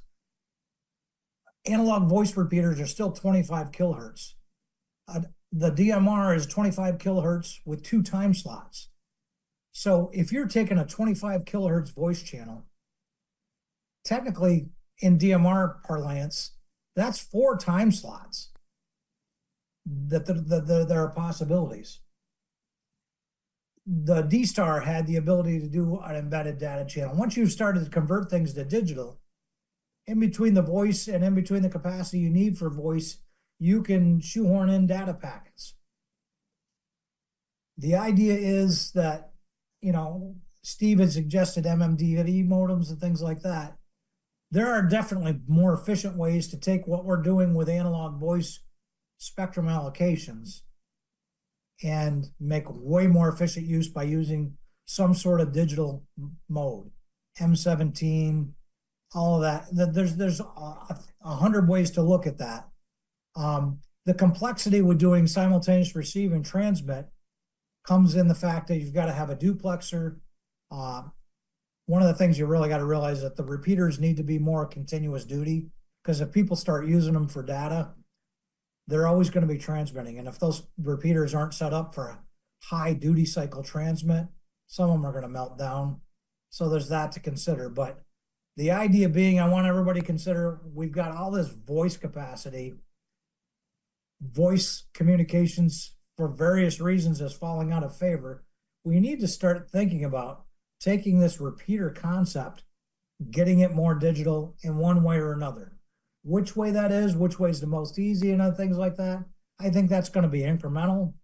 I think it's going to be a slow conversion process of getting people to get that idea around their head. There's going to be turf wars. There's going to be old salts, CW forever. There's all that political and understanding of what you want to do with things. A huge learning process, a huge concept to try to get this across and do things differently than what we've always done. So, because Steve has been putting that in zero retries, and I'm assuming everybody on this call is a zero retry subscriber, it's a concept that Steve's introducing. I wholeheartedly agree with it. I mean, we can talk about this. This goes back to the old analog voice trunking days. And let me put this concept. So if you have 5 voice repeaters, if they all are used 80% of the time, let's just say they're heavy use. 80% of the time a voice repeater is up. That means 20% of the time it's not being used. If you combine all 5 of those to some sort of shared system, 20% times 5, there's another technically 100% of a voice capacity that's available in the most basic sense of a description of it. The odds of that 20% being the same unused time on every one of those 5 repeaters is probably slim to none. That's called time slicing.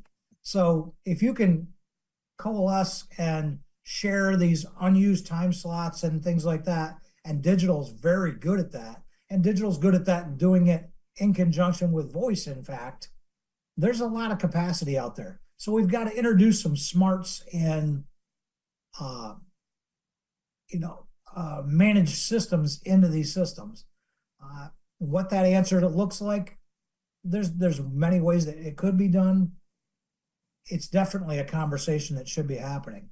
Steve, I'm going to turn the floor over to you, throwing all those ideas out. Let you fill in what your concepts are along with that. Brian, I got a question. Go ahead, Don. The frequencies at which you can transmit the digital, for example, 14709 repeater, analog repeater, can you put digital over that frequency? Sure. There's no restriction on modes. No restriction. No, You're they allowed actually, mixed modes on VHF and higher, except for the carved out CW subband. Oh, that's right. Okay, thank you. all right, Steve, you got it. Where'd you go, Steve? You disappeared on me. Oh, there you are. Okay, so stepping back to the very high level, there were several problems I saw that all coalesced into this idea that I'm evolving about data repeaters. And I make a distinction between data and digital because in most people's minds, when you say digital, that means digital voice. And that's not what I'm talking about. I'm talking about data repeaters, you know, that can pass arbitrary data, files, short messages, even, you know, video files or HTML pages or documents, etc. So the first one is, as Brian pointed out, is that we've got a lot of quiet repeaters out there. They're sitting there doing nothing. They were designed back in the day. Some of them, I mean, back in the day, you know, our era of most of the folks in this call, we remember auto patches. You know, there were repeaters that were set up just to be auto patch repeaters. So that's all fallen along the wayside. We're just getting quieter, and when we want to have a conversation with a buddy, you know, it's actually easier just to pick up the phone, you know, or pull the phone out of your pocket and have a private conversation. I don't know about a lot of other people, but it's been problematic for me to have a mobile in my vehicle lately, and my wife is terrified that our car's going to get broken into when I leave it in there for my portable installation. So again, for a lot of reasons, the repeaters have gone quiet, getting quieter and quieter. As Brian points out, there's nothing preventing us from using a number of modes that can use a standard FM voice repeater. One of the best is Vara FM. And that works very, very well over FM repeaters. It's actually got optimizations built into the software to detect when it's using a repeater. I think, but I haven't been able to confirm this, is one of the things it does, because it uses orthogonal frequency division multiplexing, lots of small carriers. I think when it detects that it's on a repeater, it detects the subaudible tones are present in the signal, and it notches those out. So it doesn't interfere with the data transfer. The problem I've seen with repurposing voice repeaters for data usage is the mother may I syndrome, is that the repeater owners, you know, when you talk about using data, they just reflexively clench up. That's not why they built their, you know, beautiful FM repeater. They designed it for voice. So they'll say, well, it is quiet, so maybe we can let a little bit of experimentation happen. And the trouble I've observed is that when you want to do data on a repeater, you have to get permission every time. You have to do things like do voice IDs. Well, we're just doing this for, you know, an hour-long net, things like that. It defeats the utility of having a reasonable transfer mechanism that you can rely on. You can turn the data radio on that repeater and just let it do its thing, you know, when it needs to. You know, it's not useful, in my opinion, if you have to get special permission or only can do forwarding at certain times, although that can be automated.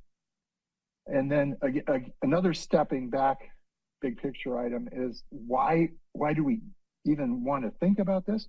Well, one of the reasons is that the newer generation of hams that are coming in are interested in data modes and messaging, like APRS messaging and all the kinds of things that you guys are actually doing.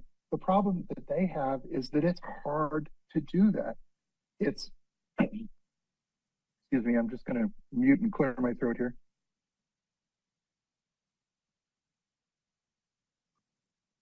So in exactly the same way that we want to be able to do easy voice communication from our homes with a modest antenna, maybe a 10 to 25 watt mobile radio, will let us do very reasonable communications via repeater. It's hard to do that same thing in their current data networks by having to hit a distant digipeater direct, or another station or a WinLink station, et cetera. So if you had a data repeater that was widely known, widely advertised, available 24/7, folks would have a much easier time using data modes. It would be more fun, it would be more attractive, it'd be more interesting, it would be more useful. And so, and unfortunately, we just, at least in my experience, it's a very, very hard sell to get this whole concept through to a repeater owner, to get them to buy into the idea of converting their repeater to data usage. So we're in the absurd situation is we've got quiet repeaters that are sitting there doing nothing that could be converted, but just because of inertia, they don't want to do it. So you end up trying to put another repeater on the air just for data use. That is what it is. And I haven't figured out a way to work out that silliness. So evolving, and then I've been working on this thought experiment in the pages in Zero Retries for the last, as Brian said, for the last 3 or 4 issues, and it's ongoing. And I'll eventually coalesce all this into one big article explaining the concept with pictures. And then another thing that hit me was our paradigm of repeaters dates back to the 1960s or the 1970s when we first started using FM repeaters commercially. And then amateur radio got started in the 70s when those repeaters and mobiles started coming out of commercial service, and we started repurposing them for amateur radio. And we've been ever since, we've been stuck in that same paradigm that a repeater means you're going to be doing it on this, input and output on the same band. It's all in one box, and there's one receiver, there's one transmitter for the user station and the repeater station. And we don't have to do that anymore. We as amateurs have, 4 or 5 VHF, UHF bands that we can use interchangeably now. So it's very easy for us, especially now that we've got these multi-band antennas and little mini duplexers and triplexers, that we can run a UHF radio and a VHF radio simultaneously on the same antenna. And that way at the user station, we've got full duplex capability. And it started thinking about that. And then this big idea hit me that we could, and this was influenced by an article I read about the old PATSAT systems that were flying mailboxes, satellite mailboxes flying overhead. And the idea was that you could uplink to the satellite with a message. The satellite would accept it. The satellite would store it. It would fly to another part of the globe and downlink that message to the intended user. But they figured out that was not going to work very well with one receiver, one transmitter. So they figured out that they could have, the transmitter could be a high speed transmitter, like 9,600 bits per second. And they could accommodate 4 uplink channels at lower speeds so that there could be some reasonable amalgamation of traffic, and it would work more efficiently. They worked all this stuff out back in the 90s and the aughts, and they all worked, and they made it work. The satellites flew. They had to do it the hard way. They had to develop all the technology, build it in hardware, build the protocols, the contention mechanisms, the aggregation, et cetera. But they did it. And all that stuff is written down.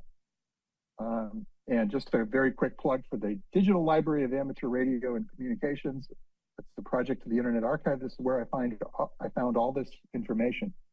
So then that's now coalesced into a concept that I've just started fleshing out called superpeater. And the idea is that a repeater, this is a repeater that we can build with the technologies of this decade and beyond. And it would have a couple of features.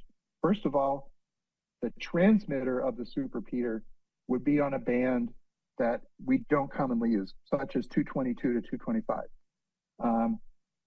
It's hard to get radios for that band anymore. So why not put, something like this on that, transmitting on that band? The reason to put it on that band, even though you can't get radios for it, is that that's easily within the capabilities of a software-defined receiver. So a superpeater that is going to transmit on 222, the user stations would receive the transmissions of the superpeater using a software-defined radio, little dongle, $30, $35, Raspberry Pi, and that's the receiver of your superpeater user station.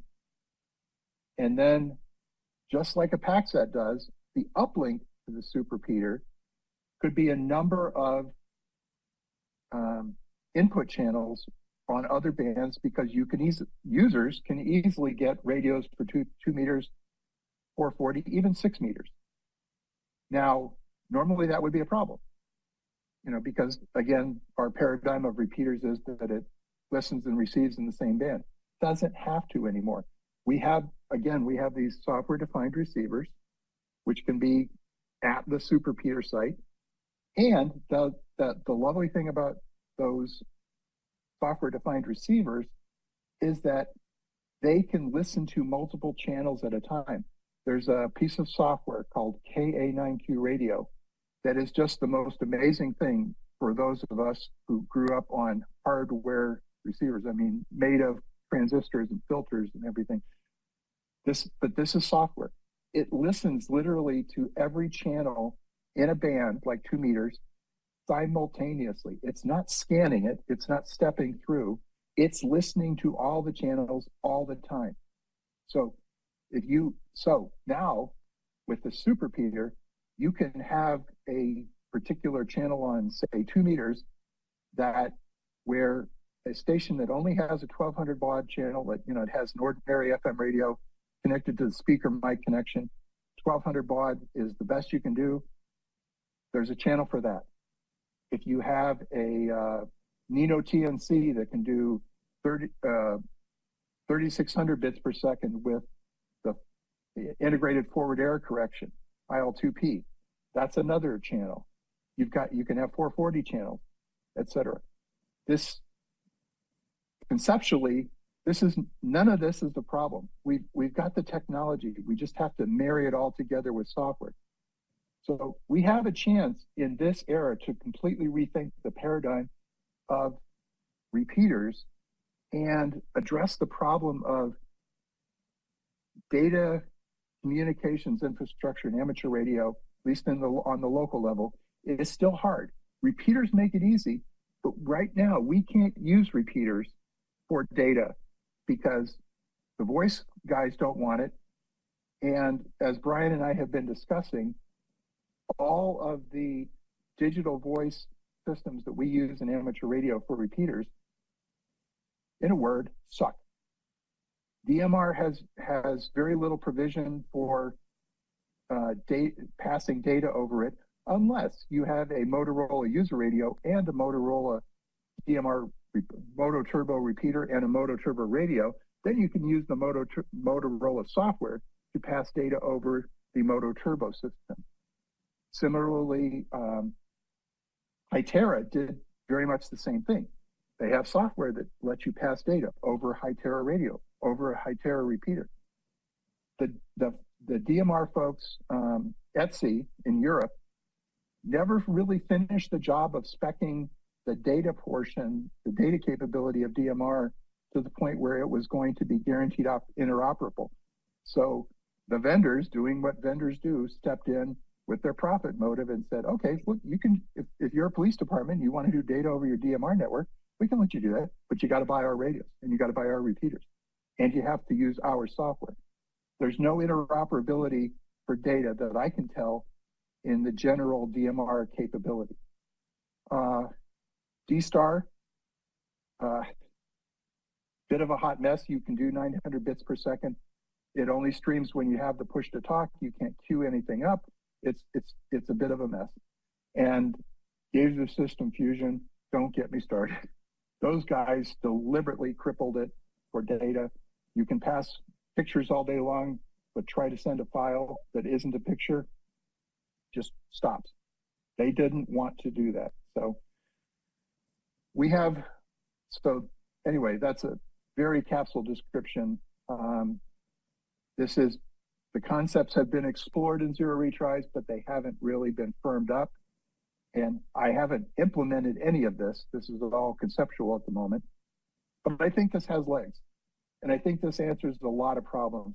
It answers, it says, well, what the heck do we do with all these quiet repeaters? Well, here's one thing we can do. It answers a question of making amateur radio interesting. I don't know if you guys are following this Meshtastic stuff that's operating on 902 to 928, but it's big. And you don't have to have a license to start. The hardware is cheap. Amateur radio can do so much better, but right now we're horribly fragmented and antiquated. If you try and get somebody spun up on packet radio, and they start looking around, they find stuff, they find old documents from the 1990s talking about TNCs. So, we can do a lot better, and we need to do better if we want to get more hams and hold on to the ones that we do get, that are at least that are interested in data, the ones I try to talk to in pages of zero retries. It also answers the question, well, why is the amateur radio 4 megahertz of 2 meters so quiet? It doesn't have to be. It creates a whole new data infrastructure and it would be totally unique to amateur radio. We can do things that other services cannot.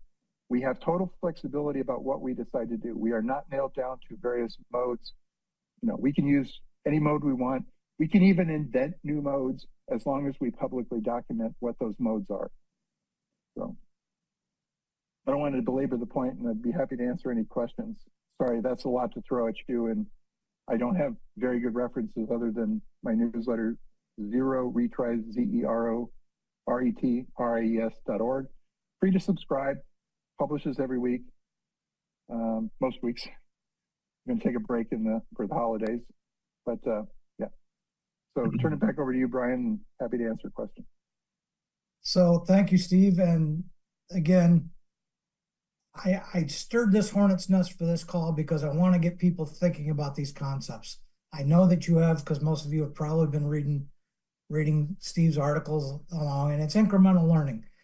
There's not going to be a big shift in this very fast. The entrenched, hey, voice repeater, we only do voice here, all that stuff, going to be a hard sell. I'm not lying to anybody when I say that. It's something that we've got to think about, but because, we really have to smack ourselves in the head going, why is everything so quiet on the repeater front? I mean, you look at the 2 meter repeaters, the 440 repeaters have always been quiet. One of the couple of things that we want to talk about, Meshtastic, easy to get, ubiquitous, cheap equipment, all that stuff. Cell phones, easy to get, cheap to use, all that stuff. We have to look at that and realize this is where we're kind of getting into ourselves into a problem. Why is WinLink popular? Well, because people know email is quick and easy and simple to use. Everything is about incremental learning, and it's human nature to resist change. And a lot of that resistance to change is just how you understand something in your own mind. So managing change is going to be a big part of trying to do something like this. But we need, as Steve mentions, the new hams that I'm talking about, the young ones, the old ones, he mentions it in zero retries, the recruitment efforts in makerspace and hackerspace and the computing people and all that stuff, there's so many options that are out there. With the advent of Starlink and cheap satellite internet, even that's going to be eroding at the magic of what is amateur radio. So some things are going to have to be reinvented. But we've got so many things that are going for us. The ARDA networks, the 44 net space, all these things that we've got so much that we can do. We got to open our minds up, and we've got to open ourselves up to change. And when we talk to other people about this change, it's going to bristle them up, especially like you say, Steve, repeater owners and stuff. You're a concept about the super repeaters and how to reduce a lot of that complexity. Like the 600 kilohertz split on 2-meter repeaters between transmit and receive. Even the commercial world doesn't do that. It drove the cost up so much to have to go to 6-cavity duplexers. It was horrendous. UHF, you can get cheap duplexers because it's a 5 megahertz split between transmit and receive. So some of these legacy technical decisions and crap that we're forced to deal with are just things that we need to understand. That's all about change. Managing change is going to be a big, big important part. If Chris were on this call, he must be working today, I know that he'd be crawling through his skin because he wants AX25 1200 baud forever, because that's what he likes to operate on. That's change. But I also know that Chris has embraced change over time. He's had time to process what we talk about with these different modes that he was against when we first started talking about them. Again, it's about change and about management of change. And we've got to educate, hence the pictures and the idiot diagrams, Steve. They're going to help manage that change. And I say idiot diagrams just because they're real simple block diagrams. In all my years of management with people and large budgets and large workforces and things like that, management of the change is always critical to the success of the project. So I'm not saying we got to do all this yesterday or today. When I talk about my stuff with DMR, Steve, I talk about that. I'm like, hey, we can take that existing infrastructure. It's not the best solution by any stretch. But if you look at the Brandmeister thing, they've actually got the data channel. The fact that they're moving APRS data over the DMR network is something that we've got to look at. Okay, not the fastest and not the most efficient data mode, but that could be a way to broaden that coverage to allow people to start using data. You like to talk about the DigiPi device and how easy it is to get people into the various Digimodes. I agree. The fact that we've got to make things inexpensive, easy, and not have all the specialized, antiquated, out of production hardware. And with talking with Matt and John, when we had a call at the state level, they're worried about upgrading the network and make sure we're using the most modern things for the data network. And they were wondering about EastNet and its purpose and stuff. We had to have that discussion because that's the reality. And we've got to get things, when we talk about emergency management and things like that, and Glenn, when we talk about, integrating WinLink gateways, because people know how to do that. It's an incremental thing. It's an incremental move to efficiencies. But it's all about managing change. And we all have problems with change, myself included. But let's talk about it.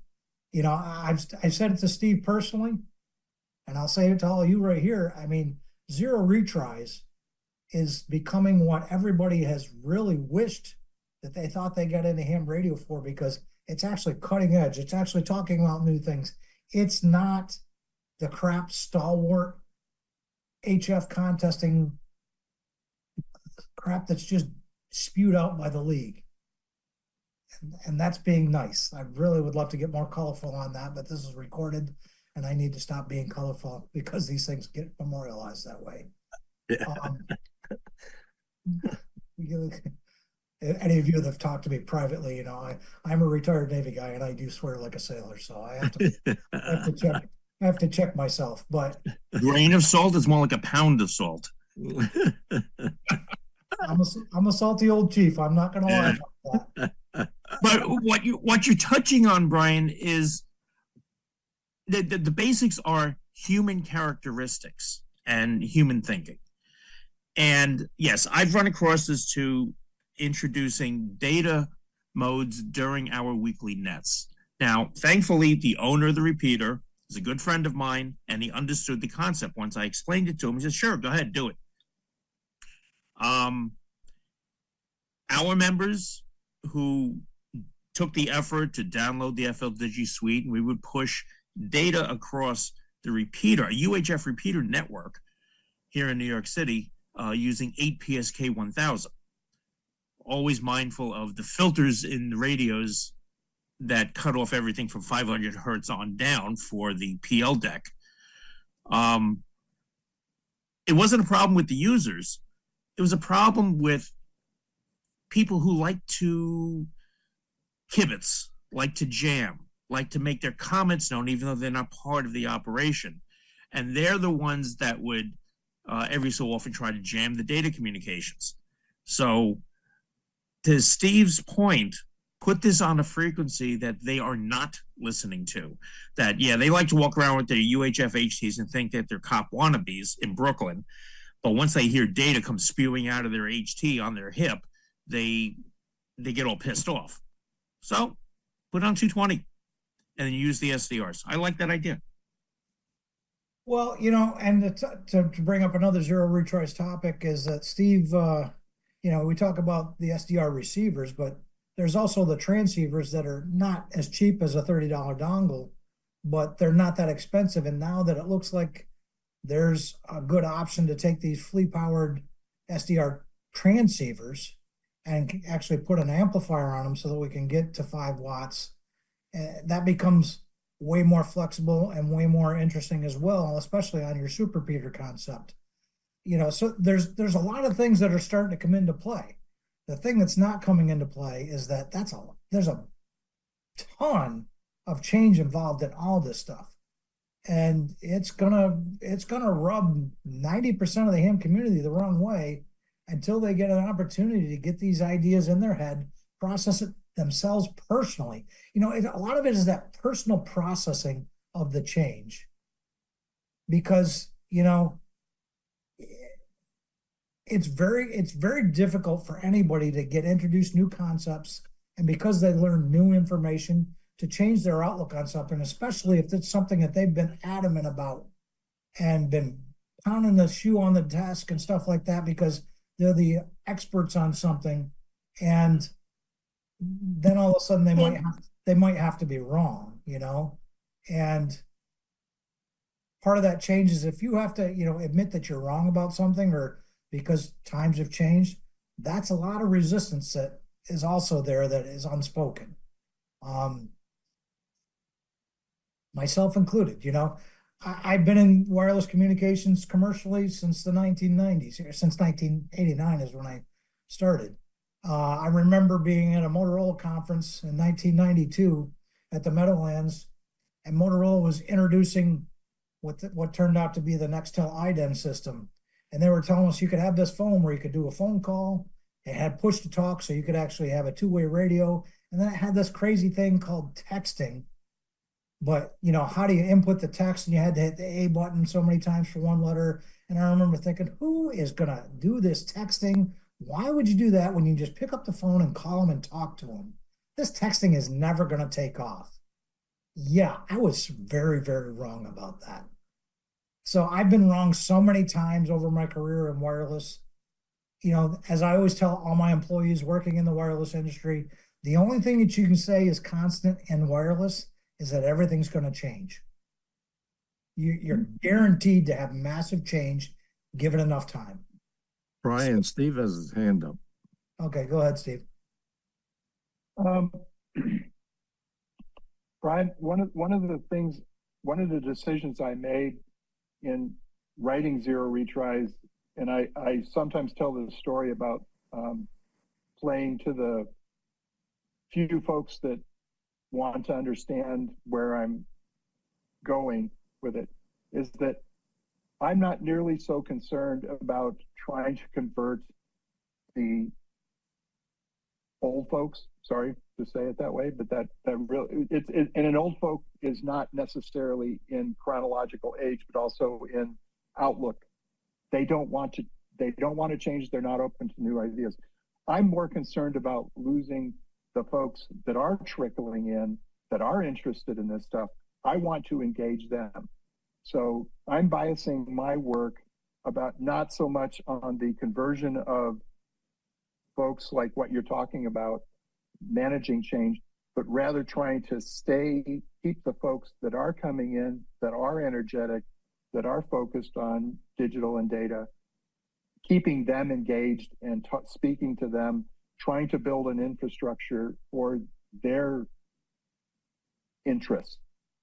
So, and excellent. Yes, I'm, yeah, and yes, I'm by doing so, I'm leaving. I'm not trying to bring the older folks into the new age, this new era. I'm not putting training wheels on a lot of this stuff. And I've only got so much energy. I've only got so much time. So I'm biasing it towards the newcomers, the folks that are coming in from the IT industry, the hackers, the makers, the engineers that are coming in. Hey, I can actually do some really interesting things in amateur radio that I can't do any other way. Yes, you're right. And here's the community of people that want to do that with you. And I'm truly blessed. When I started Zero Retries 3.5 years ago now, I had no idea if it was going to work. I had like a list of 100 or so people that I knew that might be interested in the stuff that I was going to be writing. I wanted to write about. Zero Retries now has 2,300 subscribers, and hundreds more that follow along in other various ways. There's a community out there that wants to do this stuff. That's who I'm trying to speak to with these ideas. And that's not the masses. That's an excellent point, Steve. And that's where, like when I talked about the DMR or all these other things, because we've got an established base of some things out there, because these new people coming in are geographically dispersed and stuff like that, it's harder to keep them engaged or keep them from getting discouraged, I guess. So to try to, because everything that we've got in ham radio took a lot of years to get this far, and being able to leverage the existing stuff to engage more people while we've moved to better things like the super repeater. Because it'd be easy to build a super repeater. Let's put it up in the Northwest, but I'm not going to be able to use that here in New York, and so that isolates those people that are, the lower percentage of people in hams and stuff like that. So obviously, and that's where the Arden network, the 44net and all that stuff has always been attractive, because, if we're going RF only, we can't necessarily hang on to that as a transition period, because, to keep this new technology and these new people interested, we've got to bridge them somehow. And, again, that's change. It's not RF only and the whole of the internet, and internet's not radio. We've got to manage that concept as well. But this group clearly has these people. I'm looking at Mark on my screen and the 44net, and we know we all do AX UDP, AX IP links on nodes and things like that. So I'm kind of preaching the choir on that.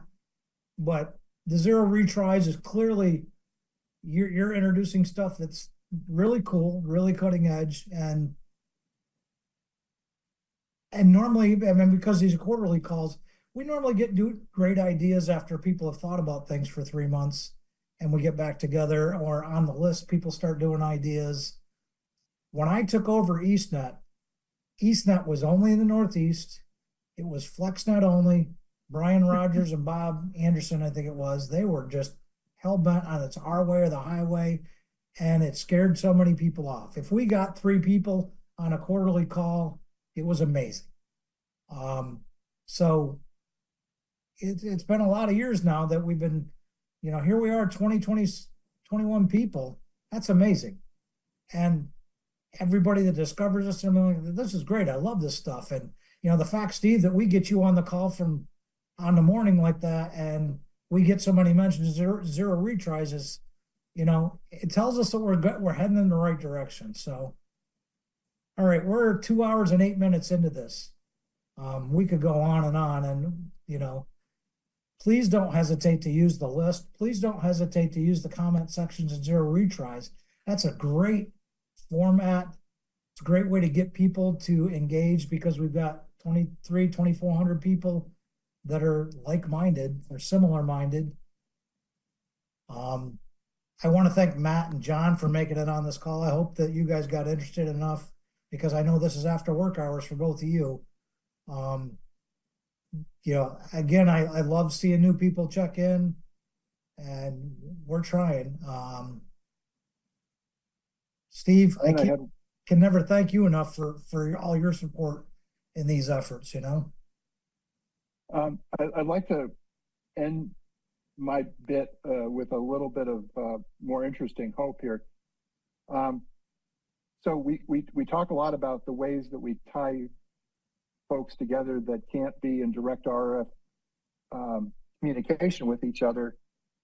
And I love I'm sorry, want to make sure I get it right. The TPRFN, that is a great idea, you know, finally modern data communications over HF, you know, that doesn't have, that isn't stuck in the 300 baud AX25 paradigm, you know, that using modern digital signal processing for reliable HF communications. But another thing that I periodically beat the drum about in zero retries is the idea of being able to connect the whole continent via RF high-speed data, you know, communications. And that would be doing it via a geosynchronous satellite or a payload. Now, Europe has this with the QO100 payload, you know, that's orbiting above Africa. Every amateur in Europe can be communicating with any other amateur in Europe via the QO100 satellite. It's an amazing system. It works. It's fantastic. We almost had one for North America. That particular project fell through. There are at least, by my count, 3 possibilities of a geosynchronous payload or even a small geosynchronous satellite. I thought that was a contradiction in terms. Turns out you can put small satellites up into geosynchronous orbit. We might end up with an amateur-only satellite in, you know, kind of a tertiary parking spot in geosynchronous orbit.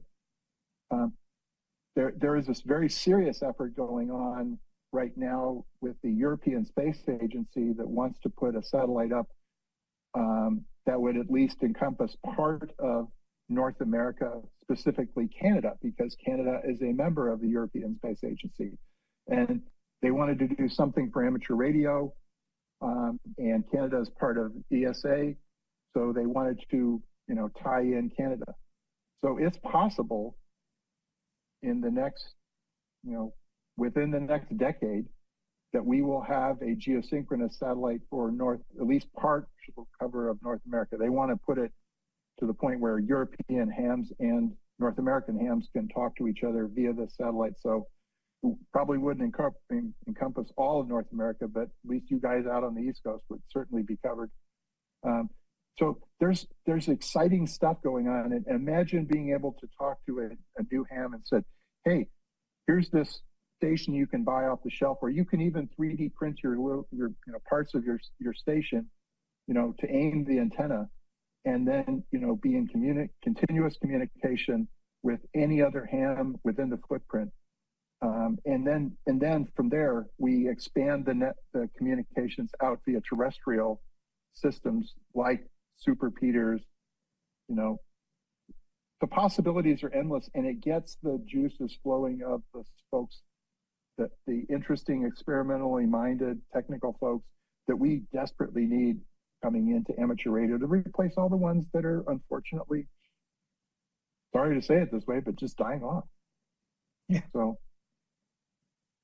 you know, if we want amateur radio to be around, we've got to bias our efforts not in, you know, stroking the egos of the folks that are inevitably going to age out, but, you know, really paying attention and catering amateur radio to this new generation, because their amateur radio experience is not the same as the, you know, same experience as the older generations.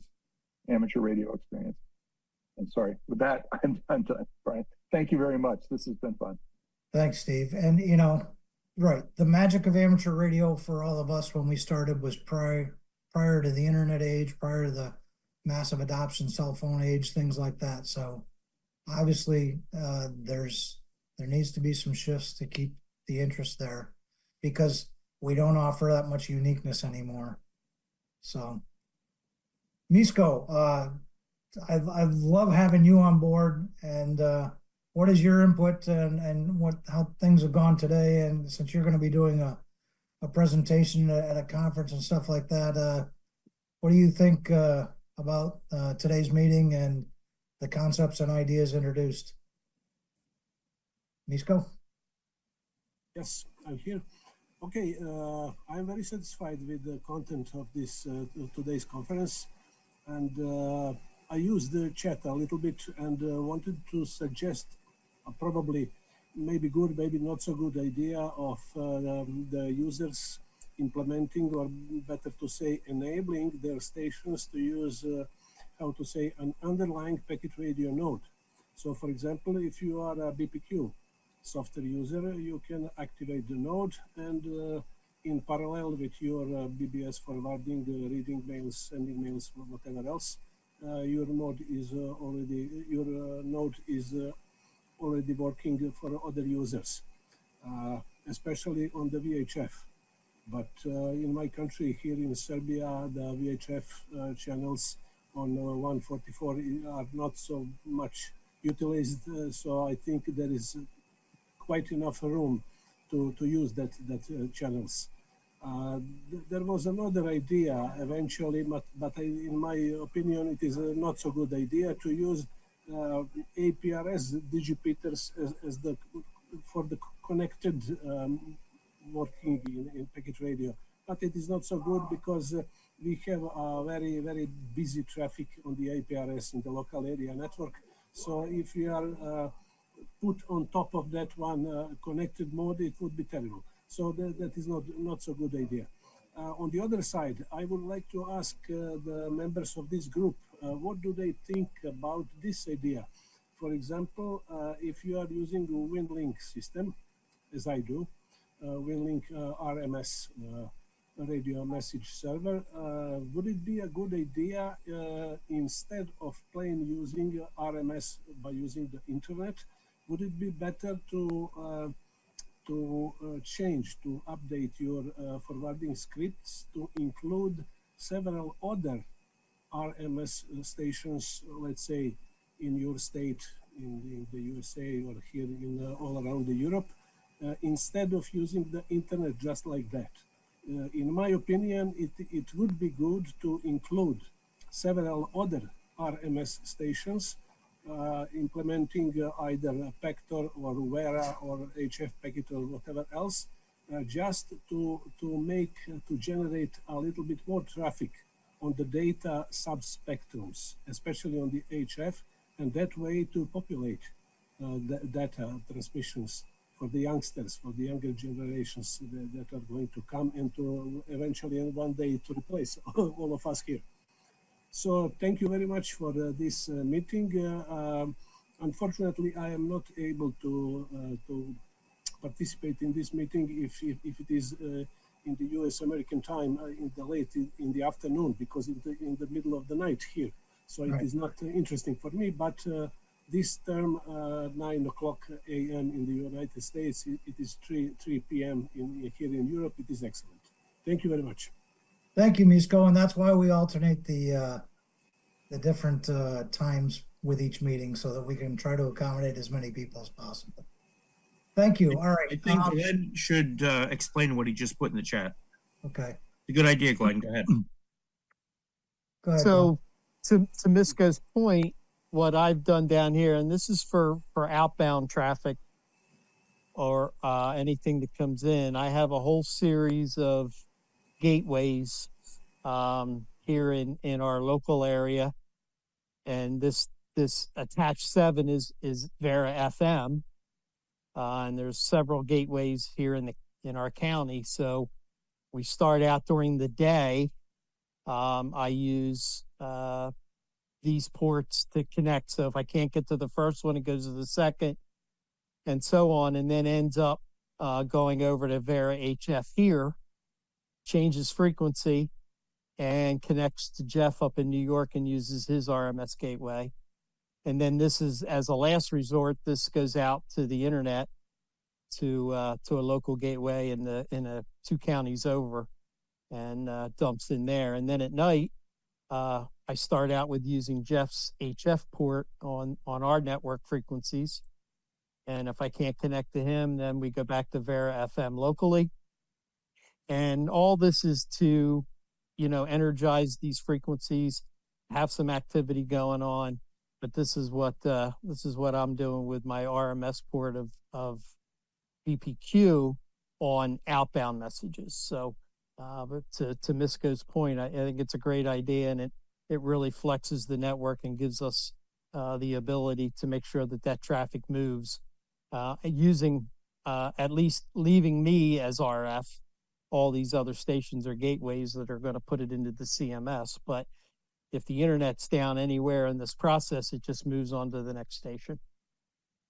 Excellent. Thank you for that explanation, Glenn. All right, we're an hour, 2 hours and 20 minutes into this. We probably ought to call this, although I love talking to you guys and I love sharing ideas. But Don, anything that we need to cover before I wrap it up, or? No, you've covered everything I had on the list. How about a date for the next quarterly meeting? I sent the dates out for all of the meetings. It was an attachment to the invitation for this meeting. All right, hang on, I'll look that up. So is that on the agenda sheet? Is that what it is? Thursday, March 13th. No, it was a separate listing. So it would be March 13th at 1900 hours. March 13th, was that right. it? Yep, Thursday, March 13th, 1900 hours. That's 2025. Thank you. Thank you, Ted. Anybody else have any questions before we bug out? Ted, did you get the invitation to the meeting with the attachments? Yes, I did. Okay, so one of the attachments is the list of meeting dates for 2025. Well, the only attachment I saw was the minutes of the last meeting. No, there should have been the minutes of the last meeting. There should have been the dates for the meetings, and then there should have been the generic agenda. Yeah, there was only 2 attachments, so the dates didn't get attached to that email, Don. The dates didn't get attached? No. Oh, okay. Well, then I will send that out today. Okay, awesome. Thank you. Didn't get attached. Darn. Well, sign of old age, I guess. Well, you know how many emails I've sent out in my career that says attached, please find, and then I forget to do the attachment. So. Oh, I've done that a few times. Yes. Yep. Well, guys, the concept is very simple. It's the second Thursday and second Saturdays, just alternating the quarters. I'll send it out today, so you'll be all set. Thank you very much. Post it on the Groups IO. Perfect. Again, thank you everyone for taking time out of your day, so much time out of your day, especially a Saturday before a holiday. But you're all important to this, and then you all contribute a lot, and like I said, it's a lot of fun. One thing I'd like to suggest, the discussion about putting data over an existing FM repeater. There was a lot of information that we covered about that, a lot in concept. Maybe a block diagram. Let's say, for example, the Middlesex Amateur Radio Society, we have the W1EDH09 repeater. We'd like to give this some thought on how we'd go about doing it. A nice block diagram of what equipment would be required and what the protocols would be, so that, okay, now you've got something that a person, a user or a ham club member can look at and understand the concept. I would guess that based on Steve's smiling at me when I said we need more pictures and more diagrams. But you're Yes. probably going to see that come out in a near future, and an issue of zero retries. Well, But yes, there are a couple of ways that we can do that. I'll try to put something together to send it out to the list. Most of what you need, you already have. If I brought this up at a meeting, the first comment would be, what are you talking about? Yes, of course it is. A nice block diagram. This is what I'm talking about. And this is how we can do it. And it's worked doing a trial to see if it would work on our repeater. So one concept with this that kind of got me thinking about it. Back in the day when APRS first started and we didn't have the APRS national frequency, they had those HAMHUD units, and they had these Mike E units where you actually had your data modem and your GPS that as soon as you unkeyed your radio, your APRS packet actually went out on your voice transmission. And then there was devices at the repeaters that would hear that, wouldn't repeat the data burst. They would actually strip it off and send it out to the APRS network. So that's kind of a real basic concept of that. But I'll put something together and get it out on the list because if you had that question, Don, I'm sure so is everybody else. So thank you for that point, and I'll put something out, and I'll try to work with Steve and some other concepts as well. Yeah, I'd be interested in bringing that up at one of our meetings, but I'd have to have something to stick in their hand and say, okay, this is what it looks like. This is the equipment you need, and this is how you use it. And admittedly, when I threw this concept out Thursday night on the email, we're not all the way there on all that. There's a lot of concepts that still would have to be hashed out. Yeah. You know? But at least you'd have a basic picture that someone can look at it and let it sink in a little, and they'll think about it, you know, at odd times and remember the picture they saw, and then we can get conversations going. Yes, and again, that helps manage that change. I understand that. Yes. Get something out. All right. Well, let's adjourn this thing, and again, thank you to everybody.